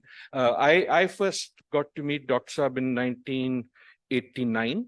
I don't think he got to meet me, or probably did not know that I got to meet him. I had just graduated from UET in Lahore, and had started working for something called the NCS, the National Conservation Strategy. And part of the job that I was assigned was to get papers to people who were on the board. Dr. Saab was already a giant, and I was quite literally the chota. But he was kind as he always was. I got to know him a little better a few months after that, when we organized in Lahore, Dr. Saab, you would remember the very unfortunately named first India-Pakistan Environmental Summit. It was unfortunately named, Mushahid Saab, because if you don't know there's going to be a second, then we should not call it first. But Dr. Saab was one of the hosts, and I was again one of the chotas. Over the years, Dr. Saab has been a mentor in many ways, very often without even knowing that he's a mentor, and that's partly what I want to talk about. The first thing I would say, and so many have said this, but I think it deserves being said, there are so many amazing institution builders here. But I think all of them would agree that there is probably not as prolific an institutional builder in this country as Dr. Parvez Hassan. And I mentioned that not only because of the institutions that his philanthropy has created, but the institutions whose shape, whose structure, as Razak Saab pointed out, as Suri pointed out, as SDPI testifies to, as Lead testified to, was crafted by Dr. Saab. And so while Umar may be the architect, but what Dr. Saab has built and designed is as profound as what you do, Umar. And I think we should, there is not an institution in this country, I think, that one respects, where if you were to spend a little time figuring out how it got there, you would not find the imprint of Dr. Parvez Hassan. Dr. Saab, thank you for that. The second thing I want to thank you for is that Dr. Saab has served as one of my most important references throughout life. He doesn't know this because he's never written a reference letter for me. And that is the best kind of reference. As I have crafted a career in environmental policy following his footsteps, I have found there is nothing better than to throw the idea into the room that I know Dr. Parvez Hassan. I say that not as a joke. The first time it happened, Dr. Saab, was 1993. I was a graduate student at MIT. I had discovered that there was something at the Harvard Law School called the Program on Negotiation. The big person at the Program on Negotiation was someone called Roger Fisher, author of a famous book called Getting to Yes. And he ran a program for mid-career lawyers to train them in negotiation. I am not a lawyer. I was not at Harvard, I was at MIT, and I was hopefully not mid-career at that point. But I wanted to be in that program. So I ended up going to Roger Fisher, and Roger, who Dr. Saab knows, and I think his picture was in one of those videos that we saw, sort of asked me all sorts of questions, and it was going as it was. And then out of the blue, he says, "Do you know Pervez Hassan?" And my eyes lit up because I did.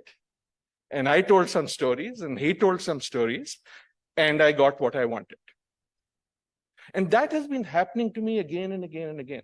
We've heard a very long list of all the things in international environment, the institutions that he has been part of, the institutions that he has headed.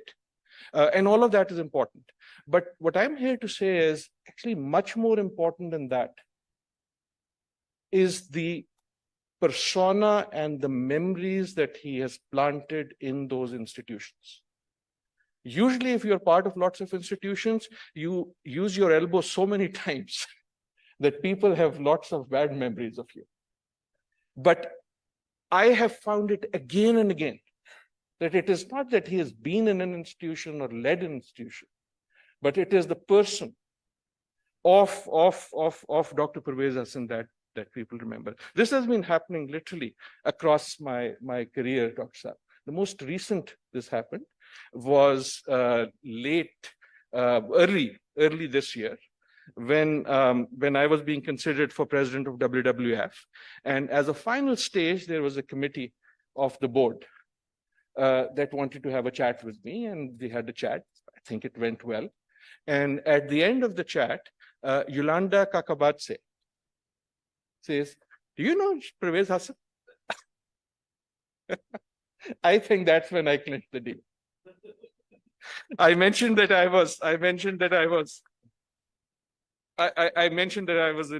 Serengeti in Tanzania just before this, yesterday. And 2 days ago, Yolanda, who's on the board, once again asked, "How is Pervez doing?" And I again lit up and I said, "By the way, I'm going to leave one day earlier because I'm going to this thing." And she is very, very, very profuse. By the way, not everyone in this room would know Yolanda Kakabatse. The reason I mentioned this, and Dr. Saab, of course, knows this, Dr. Saab ran for the president of IUCN. The other person running for that position, who became the president, was Yolanda Kakabatse. And she just sort of, the room filled up. She's this Ecuadorian. She's very, very warm. And she said, "Go and give him a big hug for me." And everyone else who was sitting around the dinner wanted to know who we were talking about. And she explained who she was talking about. And then she said, "When I won the presidency of IUCN, I could not be happy because the other person running for the position was Pervez Hassan." That is the type of warmth that he engenders, and that I think is much more important than the position. The last thing, and I'll end with this, so many words have been used, and all of those, of course, are true. Wise and meticulous and integrity and principled and careful, and all of those things you see all across. The one thing that I learned and would want to emulate if I could, and Razak Saab would know what I'm talking about. In the few years that I got to work much closer with him when I was at LUMS, is the word that comes to my mind is fair-minded. And I choose that word very carefully. That when tough questions came, the one thing you knew Pervez Hassan would be, he would be fair. And most importantly, I say that he would be fair to those who were not in the room. Without going into the details, I think particularly, again, Razak Saab and Pervez Saab would know what I'm talking about. I think this was when one of the largest individual single gifts was being given to LUMS. And everything had been decided. But the questions that Dr. Saab raised to make sure that everyone who could ever be involved in the repercussions of this extremely generous, extremely large gift was thought about, cared for, and included. That, I think, is much more than simple integrity. That is much more than simple wisdom. It is the merger of kindness at the deepest level, humanity at the deepest level, and an obligation to fair play at the deepest level. I wish we could all be like that. Thank you, Dr.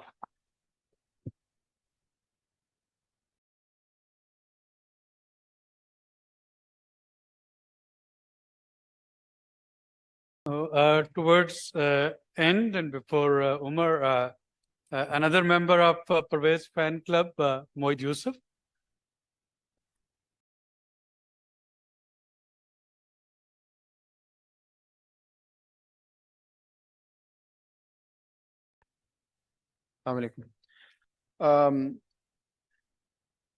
Full congratulations to Dr. Abid Shafkat Saab for yet another very successful SDC. So Dr. Ishrat, I am by far the least qualified. I can beat you any day because I don't have more than, I think, 3 months or 5 months of FaceTime with Dr. Hassan. Very interestingly, one has heard of him, one has heard many good things about him over the years, but I'd never really interacted with Dr. Saab physically. So in that sense, I'm the least qualified. Second, Dr. Saab, I'm never, ever nervous when I'm speaking publicly. But somehow right now I feel very nervous talking about you.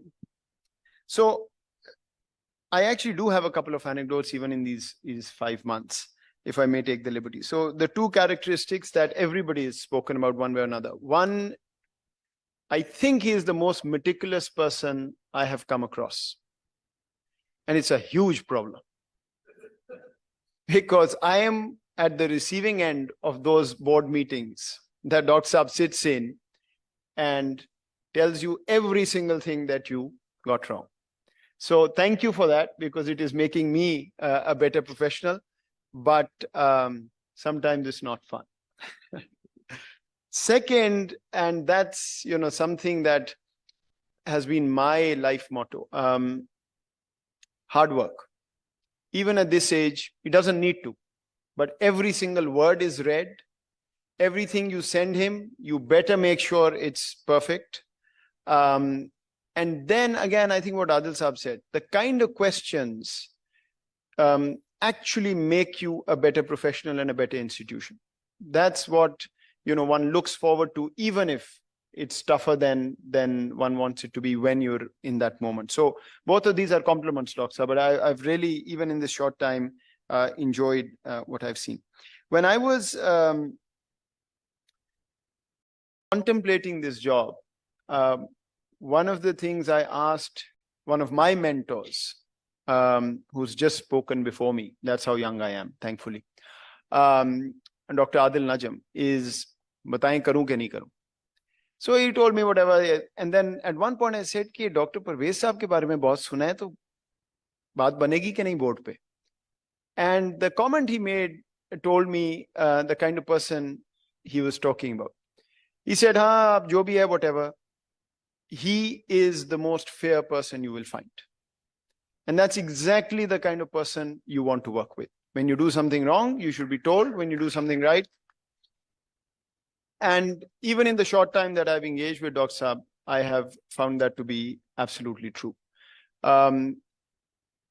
Not to say that I've already created headaches and troubles for him as a board member, and I'll keep doing that. But really, I found him to be absolutely fair and on point whenever there's a conversation. Just two other things, and then I want to end with what I really want to say.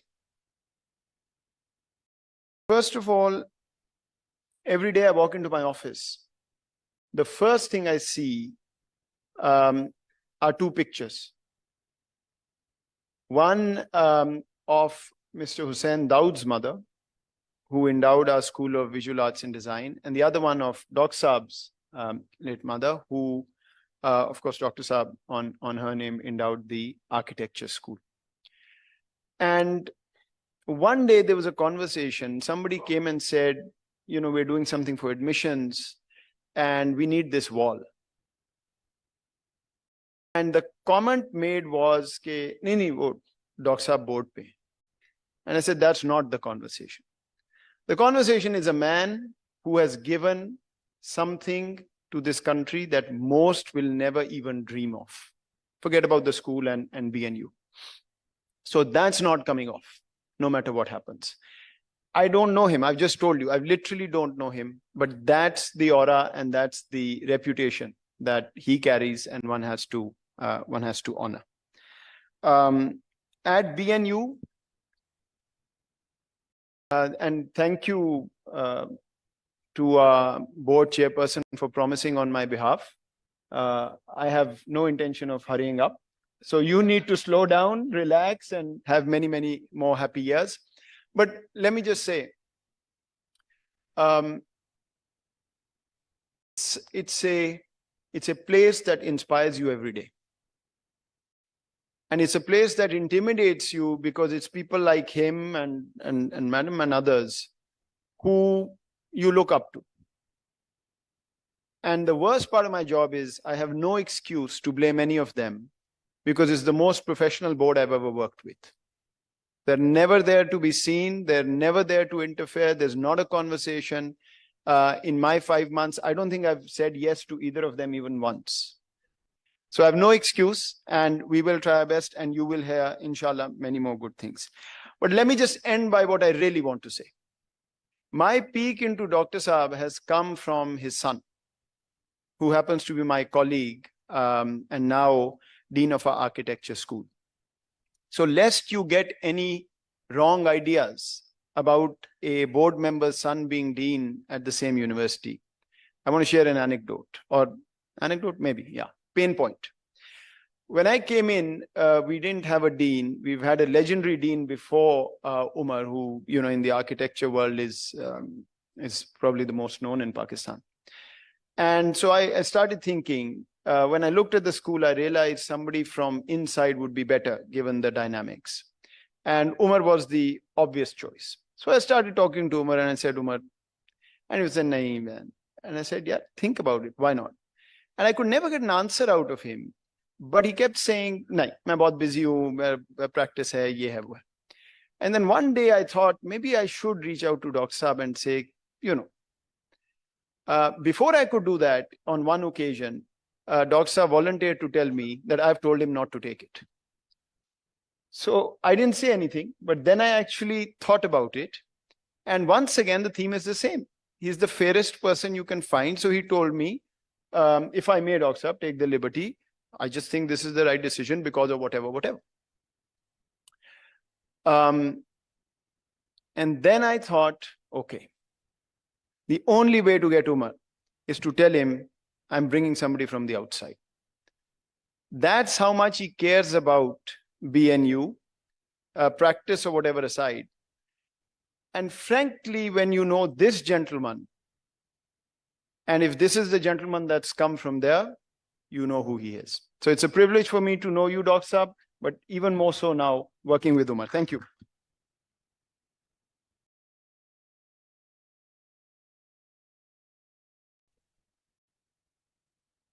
Thank you, Mohit. I know it's getting late, but we really want to hear from a family member.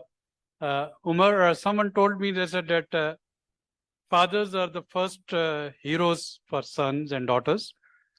And then they grow up and they become fathers. And father becomes the last hero in their life as well. In between, they get many heroes, but when they become fathers, when they attain the age of their father, when they first saw their father, they realize how difficult it was to raise children and how difficult it was to raise heroes, the children and the heroes, the daughters. So Umar, we would really like to listen from you, how meticulous and difficult father he was when you were a child.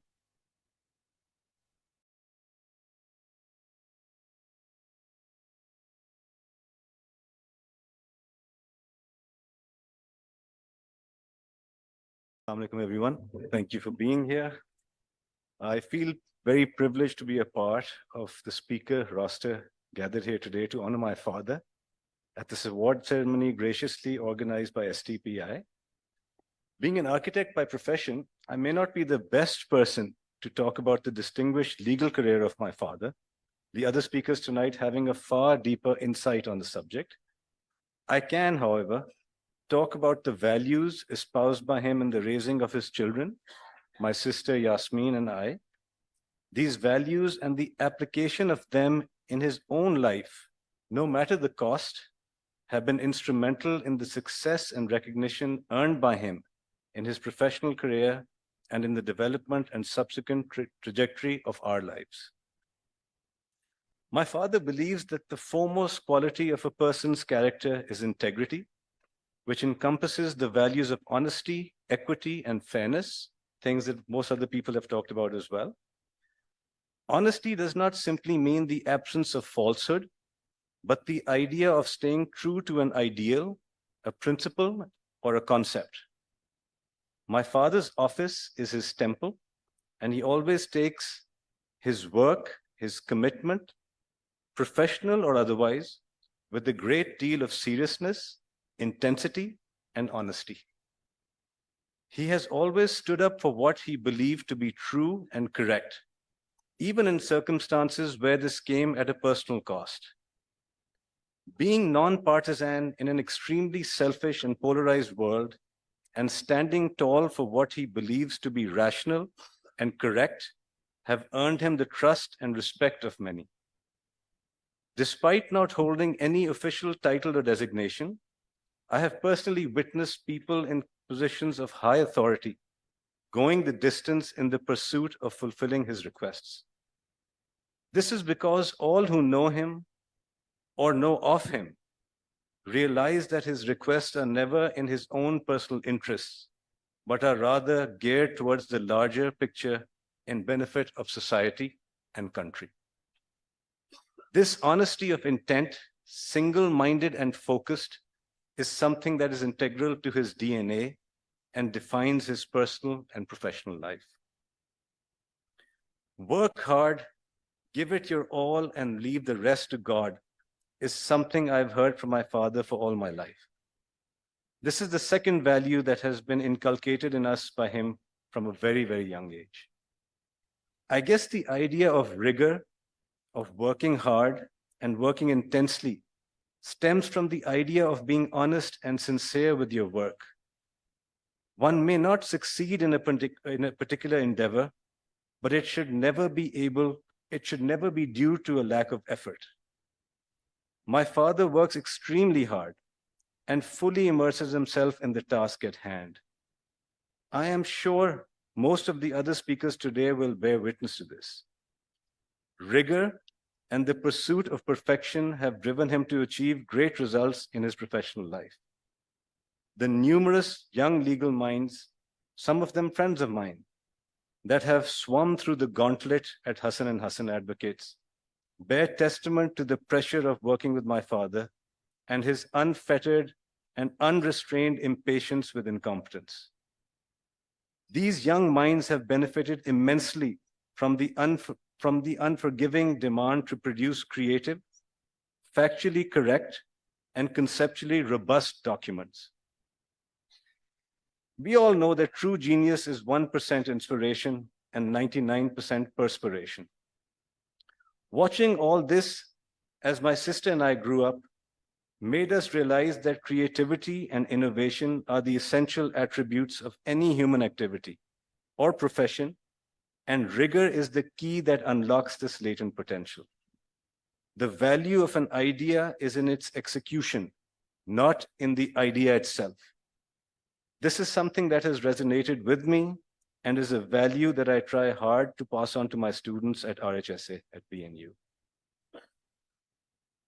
Self-respect is a function of being true to one's ethos and ideals, of working hard, of working sincerely, of grappling with issues and ideas that are larger than oneself. This is a life lesson learned by my sister and I simply by observing the passion of my father for the betterment of the environment.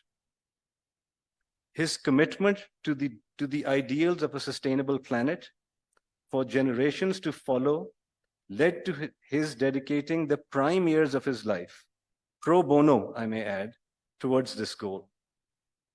In doing so, he not only helped the planet, but also inculcated a deep-rooted inquisitiveness, fascination, and love for the natural world in both Yasmin and myself.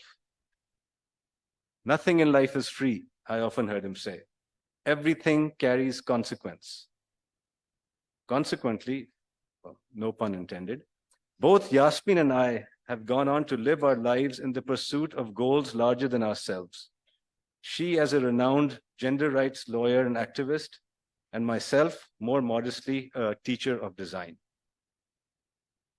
Last quality of my father that I will talk about today is that of positivity and optimism. He has always been someone who sees the glass half full rather than half empty. Unlike most successful professionals with busy lives and hectic schedules, my father somehow always managed to find time for things that matter. His years in politics, standing up to military dictators in support of the Constitution and rule of law, came at a personal and professional cost. However, these years never dampened his enthusiastic optimism about a bright future for this country. Discipline, both mental and physical, has played a large part in the sustenance of this attitude. An active mind is a healthy mind, and at the young age of 82, he is, touch wood, healthy, hearty, and of a very sharp mind. His daily regimen of exercise and a very controlled diet and extreme discipline of lifestyle have allowed him to bounce back even stronger after bouts with cardiac and spine surgery. He has been and continues to be a poster boy for both his cardiologist and neurologist. My sister Yasmin, who lives in New York and could not be with us today, has sent her comments that I will read out verbatim. I am very proud of my father for all that he has done to make a positive impact globally and most importantly in Pakistan. He always taught my brother and I that we had a responsibility to be the best of ourselves and to use our particular skill sets, whatever they may be, to benefit more than ourselves. He wanted to leave the world a better place than he found it in, areas where he has a unique skill, opportunity, or advantage. And he has led by example, from working globally on environmental protection and crafting the Earth Charter, to working to establish disability rights in Pakistan, to actualizing his vision of creating centers of excellence in environmental studies, law, and architecture. Umar and I are both grateful for the values he imparted to us and proud of all his achievements. I'll end my comments today with a quote from the famous American engineer and inventor, Charles Kettering, who famously said, "Every father should remember that one day his children will follow his example, not his advice." Abu, you have set a towering example. And as most people in this room tonight will agree, your advice is pretty good too. Thank you.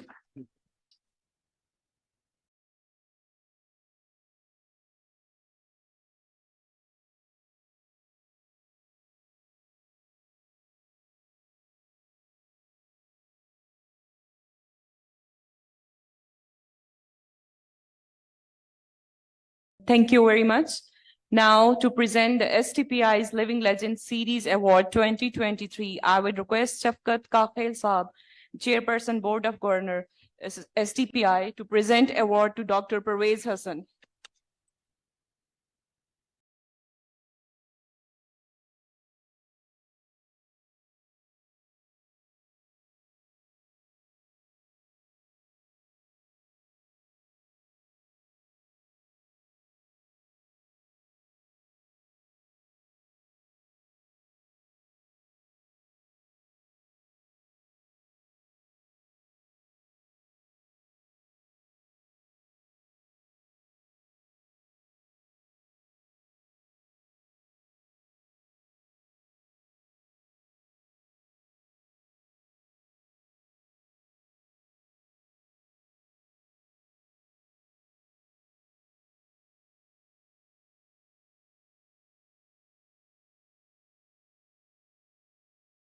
Dr. Parvez Hassan, may I request you to please come on the podium and say a few words? Thank you.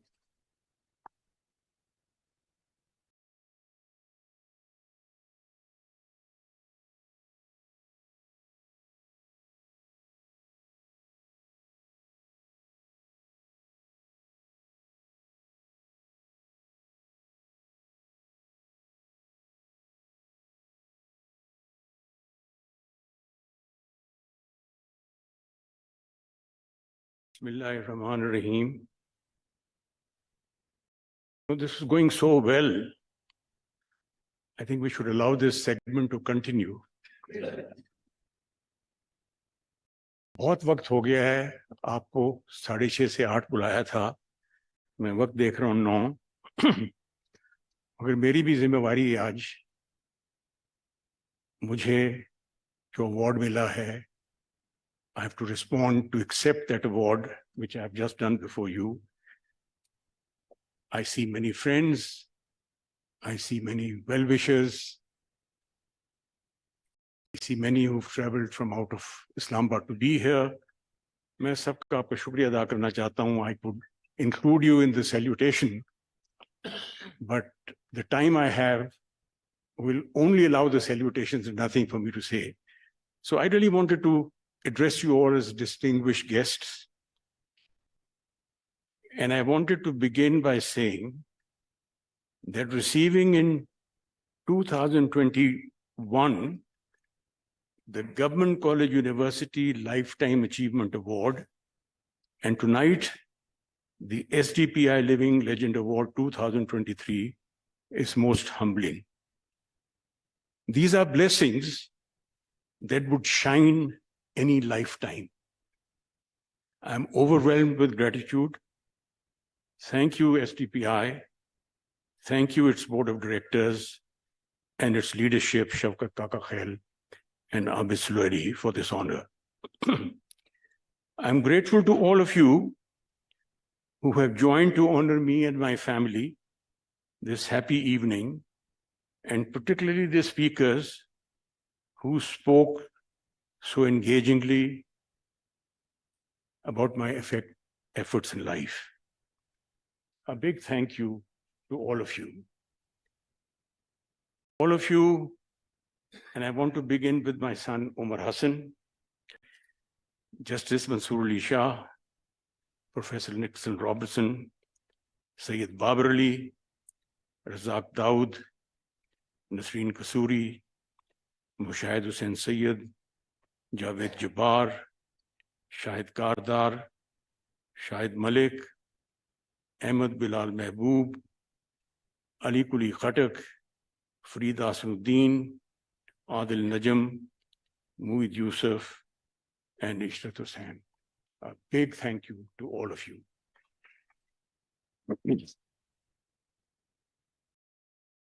Achievement and Legend awards usually require the telling of stories, of life stories. Here is mine, titled A Life Fully Blessed. It will compress 8 decades of opportunities that I've grasped, and I will do it hopefully in 20 minutes, during which I gratefully share at this elegant and well-attended event organized by SDPI. Rooted by birth in Bhavalnagar over 82 years ago in 1941, when my father served Bahawalpur state before we moved to Lahore on the establishment of 1 unit in 1958. My education spanned St. Mary's Convent, Multan, St. Anthony's High School, Lahore, Sadiq Public School, Bahawalpur, Government College, Lahore, Punjab University Law College, Lahore, Yale Law School, and Harvard Law School, before, on return to Pakistan, I started my own law practice and law firm in Lahore in 1969.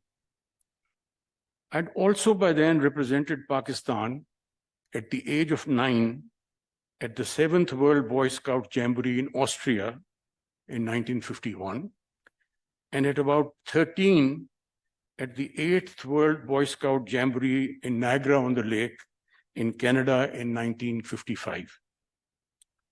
My master's of law at Yale and doctorate of law at Harvard had also enabled career-forming opportunities and associations with 3 of the leading US law firms in Washington, D.C., and Wall Street in New York.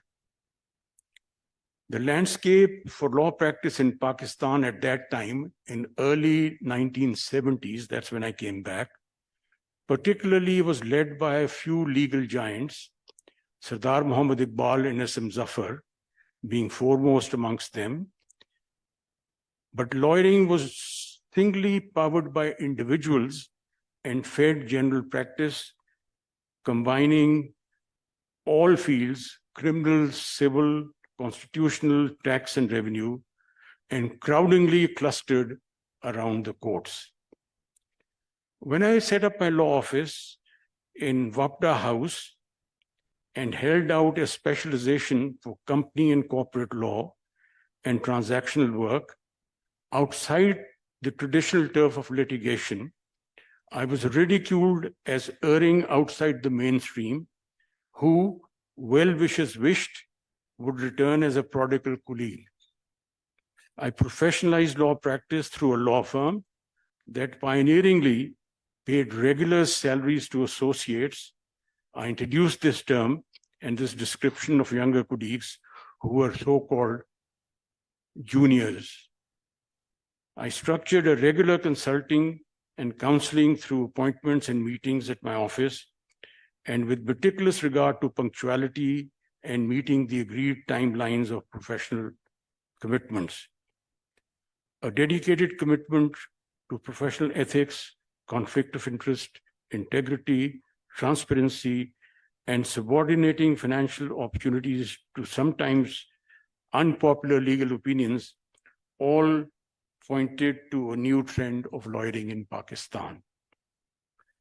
I could mention many other firsts that I introduced that I happily acknowledge that this new approach was well received, well, and I soon, actually very early, noticed a national recognition and acceptance by the corporate sector and the superior courts of Pakistan. Recognition and articles about my success in the print as well as in the electronic media facilitated more and greater opportunities. But even while I was busy developing my law practice, and that's the only breadline that I've ever had in my life, I decided something that I think gave an additional focus and insight in my life. And that decision redirected me to the award and blessings that I gratefully receive today.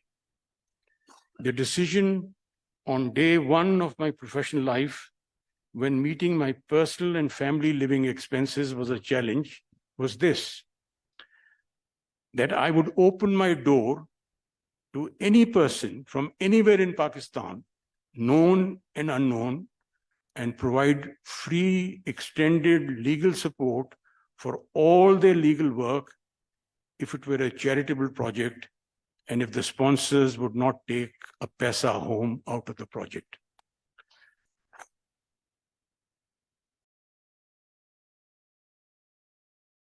This pro bono work extended to environmental causes, charities, hospitals, schools, for differently abled persons, and educational institutions.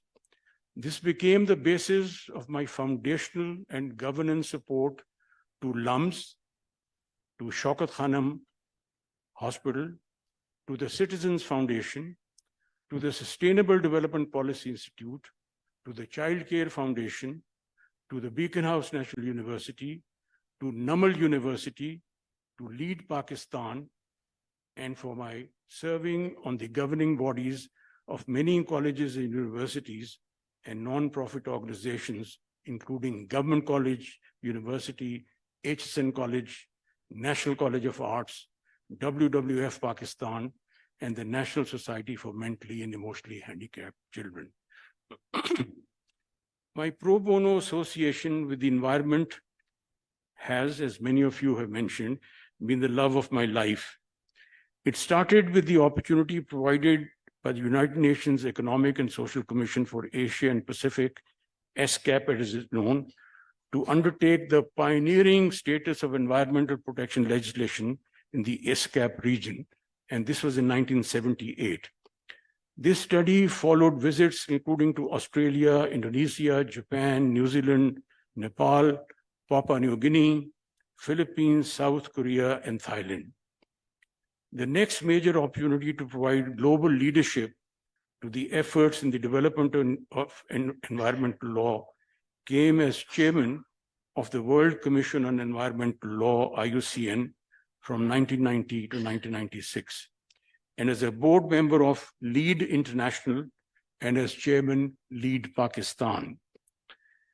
Joining the board of the Jordan-based Foundation for the Future on the recommendation of the US Supreme Court Justice Sandra O'Connor, a board member, and my work and travel in the Bimina region, which is the broader Middle East and North Africa region, was a special opportunity for supporting civil society organizations in Pakistan and the region. At home, I have been privileged to head the Pakistan Environmental Law Association. The association with the environment, starting in 1977, led to my attendance of all the major environmental summits and initiatives, including the United Nations Conference of Environment and Development, which is the famous Earth Summit in 1992 in Rio, Brazil. I attended Rio +10, I attended Rio +20. I have attended the World Summit on Sustainable Development, Johannesburg in 2002. And I was also privileged to launch with Maurice Strong, with Mikhail Gorbachev, and Stephen Rockefeller, the Earth Charter at the Peace Palace at The Hague in 2000, and be a part of the Earth Charter +10 celebratory event at The Hague in 2010. The flagship of my career, though, will always be the IUCN Draft Covenant on Environment and Development, a proposed global treaty on sustainable development that I led in developing and drafting over 5 to 6 years with environmentalists and leaders from the East and the West, from the South and the North, and which I presented for a launch at the United Nations Congress on Public International Law at the UN General Assembly in 1995. The proposal of President Emmanuel Macron of France for the Global Pact of the Environment, under consideration by the UN today, acknowledges the IUCN Draft Covenant, which we put together as an important development. It was a privilege to be invited to Paris, France, for the first group of experts meeting of the Global Pact for the Environment in 2017. An equally valuable opportunity in the field of regional capacity building in international environmental law was my initiation and development in the 90s of the Asia Pacific Center of Environmental Law, APCEL, in Singapore, which I continue to co-chair with my distinguished friend, Ambassador Tommy Koh.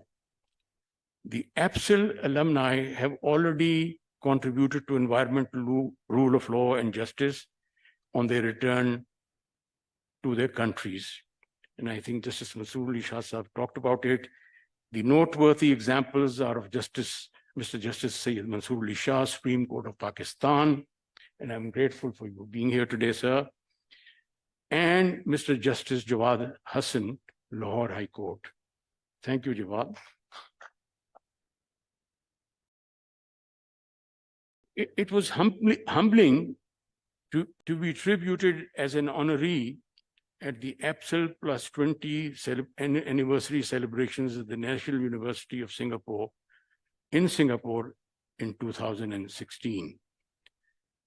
In Pakistan, I introduced the environment and the legal education of the country through the Dr. Parvez Hassan Environmental Law Center, established by me at the Punjab University Law College, in appreciation of it providing me a legal education and the professional skills that enabled that establishment.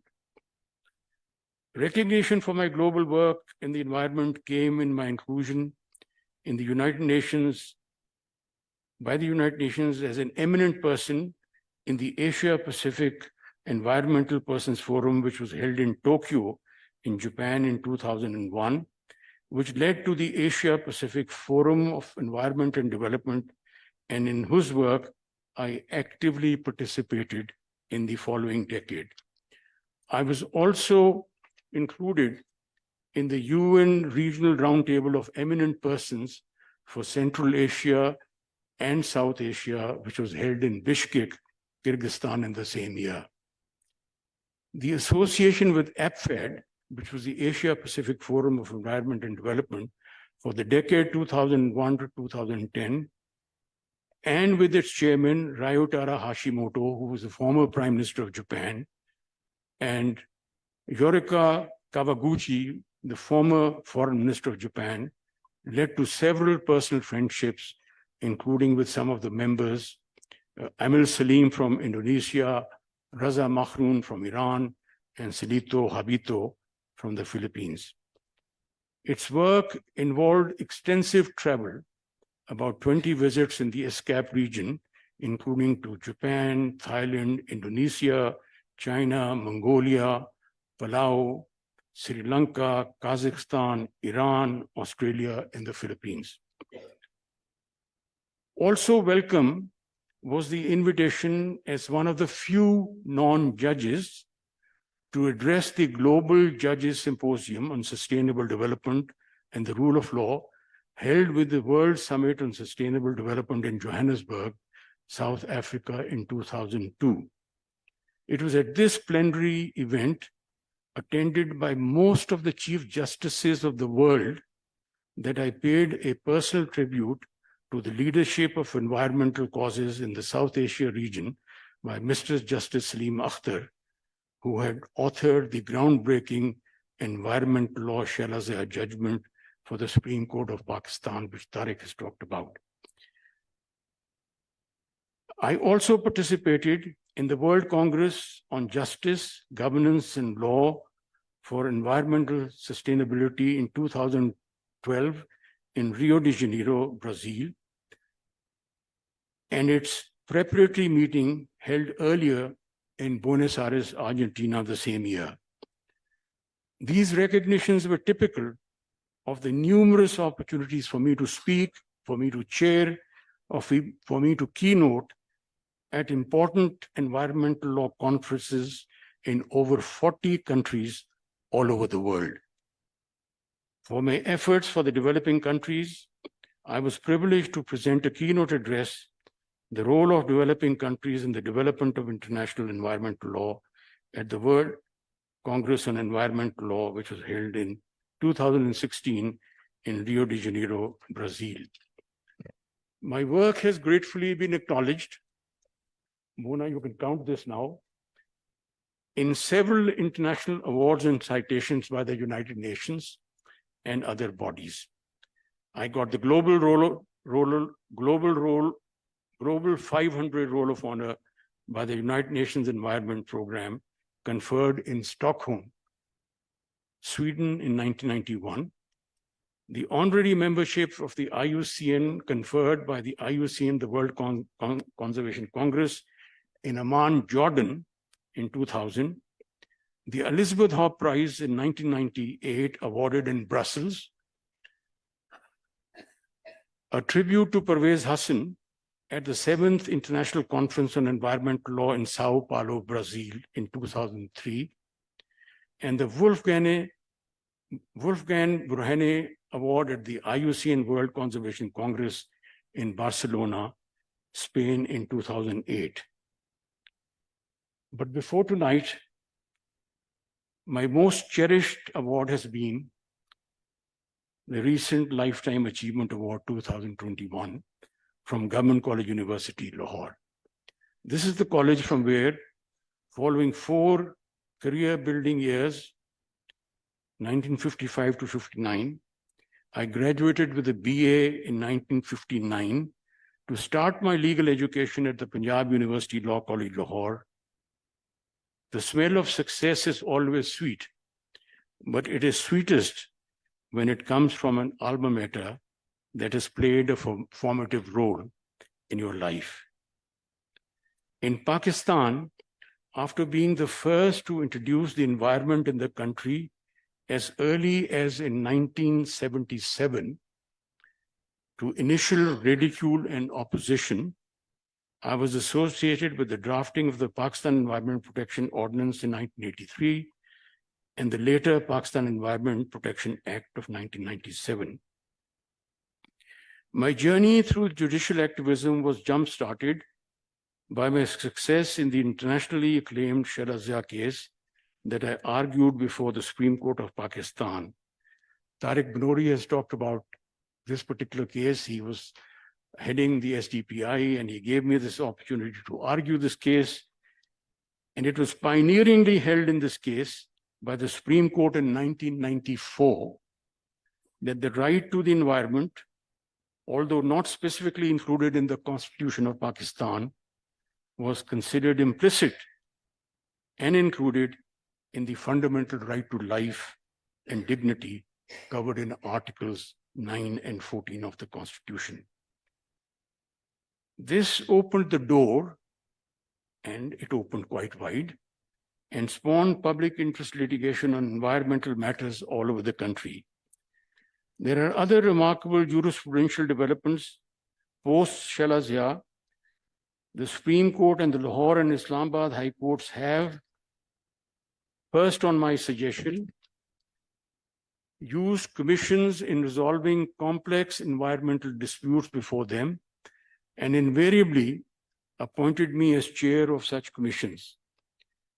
Justice Mansoor Ali Shah Sahab has talked about these commissions, and he actually appointed me as chair in some of them. But let me just indicate the 13 commissions that I have chaired. The Supreme Court of Pakistan appointed me in the Commission on Water Quality in 1994, and in the Lahore widening case in 2011, and they appointed me the Environmental Commission for Air and Water in 2018, and the Supreme Court again appointed me the chairman of the Power Crushers Commission in a bench. I think Mansoor Ali Shah Sahab was a part of that bench. In the Lahore High Court, and my story takes me back to Justice Mansoor Shah, I was appointed the chair for the Air Pollution Commission in 1991, in the Solid Waste Management Commission in 2003, in the Clean Air Commission in 2003, that came up because of a case that I think you had filed there, and the Commission on Climate Change in 2015, the Hubara Busted Commission in 2017, the SAW Commission, again, it's the Lahore High Court doing this, appointed me as the chairman in 2017. The Child Care Commission, again, the Lahore High Court in 2017, and the Black Buck Commission in 2018. And the Islamabad High Court appointed me the chairman of the Islamabad Environment Commission in 2015.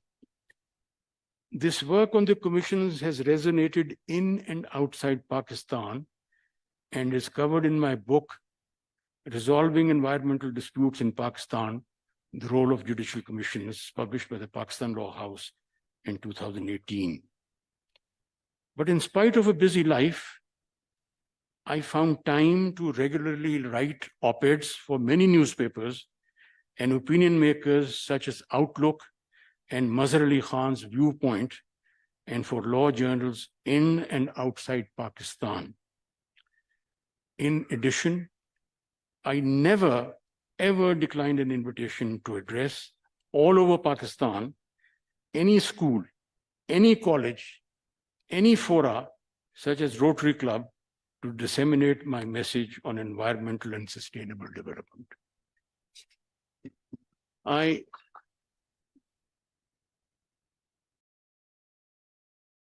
add that I also found time to teach international law and later environmental law and corporate regulation at the Civil Services Academy in Lahore, at the Islamabad University in Islamabad, which I did through a weekly commute from Lahore to Islamabad, and the first law course at LUMS, which I taught then magnificently followed by Hamid Sharif, he's here, by Justice Mansoor Ali Shah, and unka naam leta hu. And then which led to the establishment, by the first course at LUMS, which led to the establishment of the Sheikh Ahmed Hassan School of Law, named after my father. The association with the Civil Services Academy particularly impacted on my future friendship with many diplomats and ambassadors whom I had taught as young foreign service probationers at the Civil Services Academy. International law and international environmental law conferencing came to Pakistan in a big way in 2012 when the Supreme Court of Pakistan organized the South Asian Conference on Environmental Justice at Bhutan. For me, it was a dream come true to see the acknowledgement of my role in reducing the environment in Pakistan by the superior judiciary in inviting me to be the lead speaker with my paper on environmental jurisprudence from Pakistan, some lessons for the SAARC region. The other occasion was when the Lahore High Court hosted the Asia Pacific Judicial Colloquium on Climate Change in Lahore in 2018. It was a pleasure for me to invite all the participants, including many foreign friends whose hospitality I had enjoyed, on visits to their countries, to dinner at my house as a kickoff event for that colloquium. My paper, Judicial Commissions and Climate Justice in Pakistan, was well received at the colloquium and again acknowledged for my leadership in environmental matters in Pakistan. But the opportunity over the last decades that provided immeasurable personal pride to me was to speak at the seminar on dispensation of justice in South Punjab, held in Bahawalpur in 2019, with the Chief Justice of the Lahore High Court and other judges of the Lahore High Court, to a large audience of lawyers and the public. I returned to my roots in Bahawalpur, and I shared the great contribution of my father, Sheikh Ahmed Hassan, and my grandfather, Dr. Umar Bakhsh, to the development of Bahawalpur, and to my privilege to represent Bahawalpur and Pakistan at the 7th World Boy Scout Jamboree in Austria in 1951, and at the 8th World Boy Scout Jamboree in Canada in 1955. These form the background to my remarks on my involvement in environmental protection in Pakistan and the strategy that I had evolved of including the journalist and the judiciary in its success. The pro bono work has been an extremely rewarding experience for me personally. Even though the high level of the professional fee of a lawyer is usually a matter of curiosity and speculation, I ended up spending at least 40%, sometimes even 50% of my professional time, all my professional life, on pro bono work.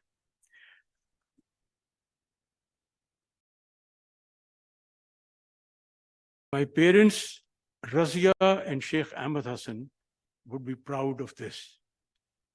My family was also proud for my dedicated commitment to human rights, to rule of law, and to serve Pakistan through political associations with the Tehreek-e-Istiqlal. I see Haider Usman is here, I'm grateful you're here, and the Tehreek-e-Insaf. In the MRD movement, against Ziaul Haq in 1983, I led on the secondment of the imprisoned Abid Hassan Manto and Syed Afzal Haider, the All Pakistan Lawyers National Coordination Committee. I also readily joined the protest against the Musharraf-appointed PCO judges in 2007, and was the first, perhaps the only lawyer who returned substantial professional fees already received for not appearing before a truncated judiciary. I again faced police brutality and arrest in the lawyers' movement in 2007 and 2000 again. and highlighted this movement during my global travels, including at the Human Rights Panel at the World Justice Forum, sponsored by the American Bar Association in Vienna in 2008, presided over by the legendary US Supreme Court Justice Ruth Ginsburg. So I'm privileged to be a panelist when she was chairing that meeting. It would be fair, amidst all these stories of success mentioned by these generous speakers, to also acknowledge some failures. The biggest of these was a failure of my marriage with Nigat, my children's mother. I recently dedicated my environmental law book to her for her most valuable support to me in my life. I also failed in politics in leading as its first Secretary General the Tehreek-e-Insaf to its no seat won failure in the general elections in 1997.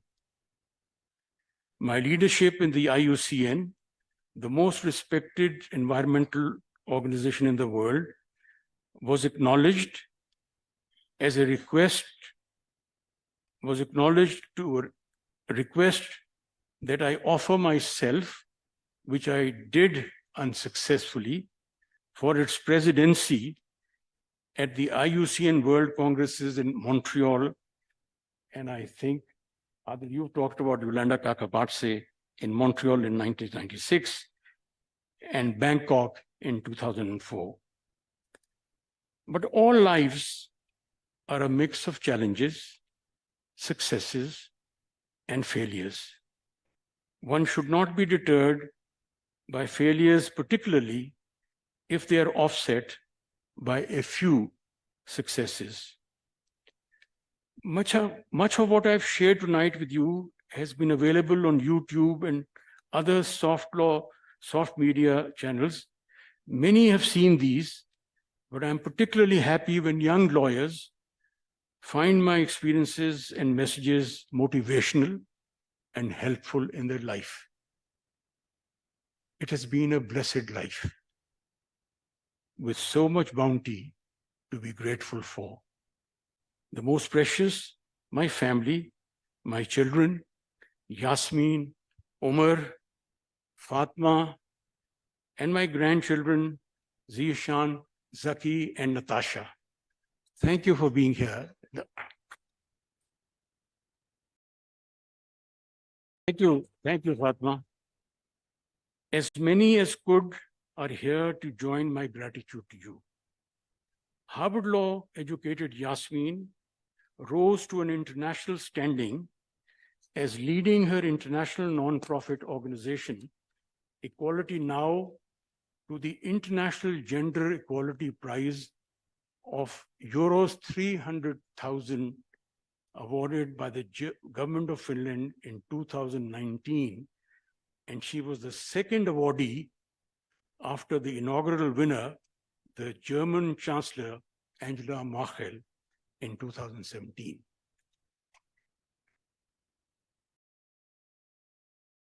Very, very proud of my children. Yasmin was also announced recently as the 50 leading over 50 women of the world by Forbes magazine.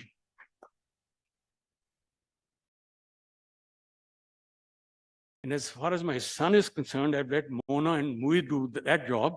But my son Umar is a sought-after, RISD-trained architect in Lahore, the love of my life, and now the dean of the Razia Hassan School of Architecture, named after my mother at BNU.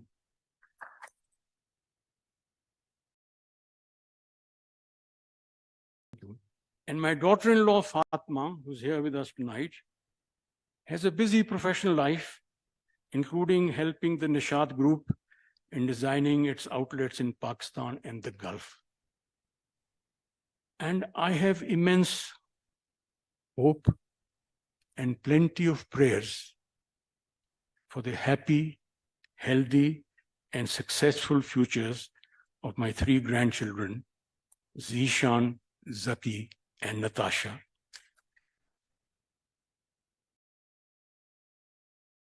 Inspired by the life-changing impact of Adlai Stevenson's eulogy of Eleanor Roosevelt, I have tried to always light candles than curse the darkness.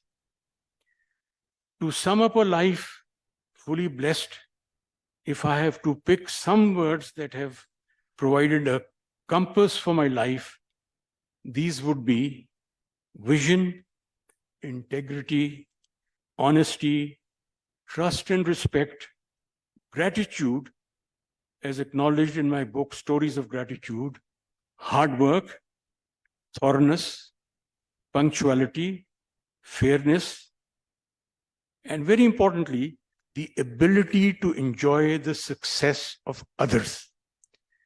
Merit-based decisions, conservation, taking your tax obligations seriously, physical fitness, charity, and giving back, all reinforced by a pathological abhorrence of the VIP culture in Pakistan.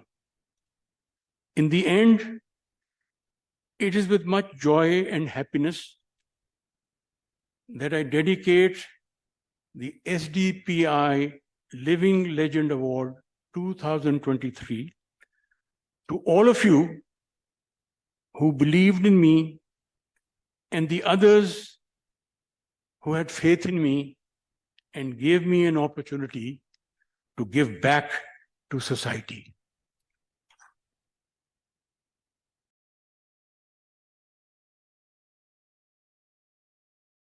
Giving back then is my overarching message today.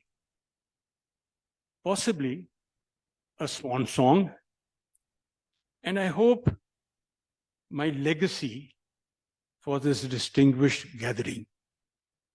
May Allah bless this message and us all. I thank you.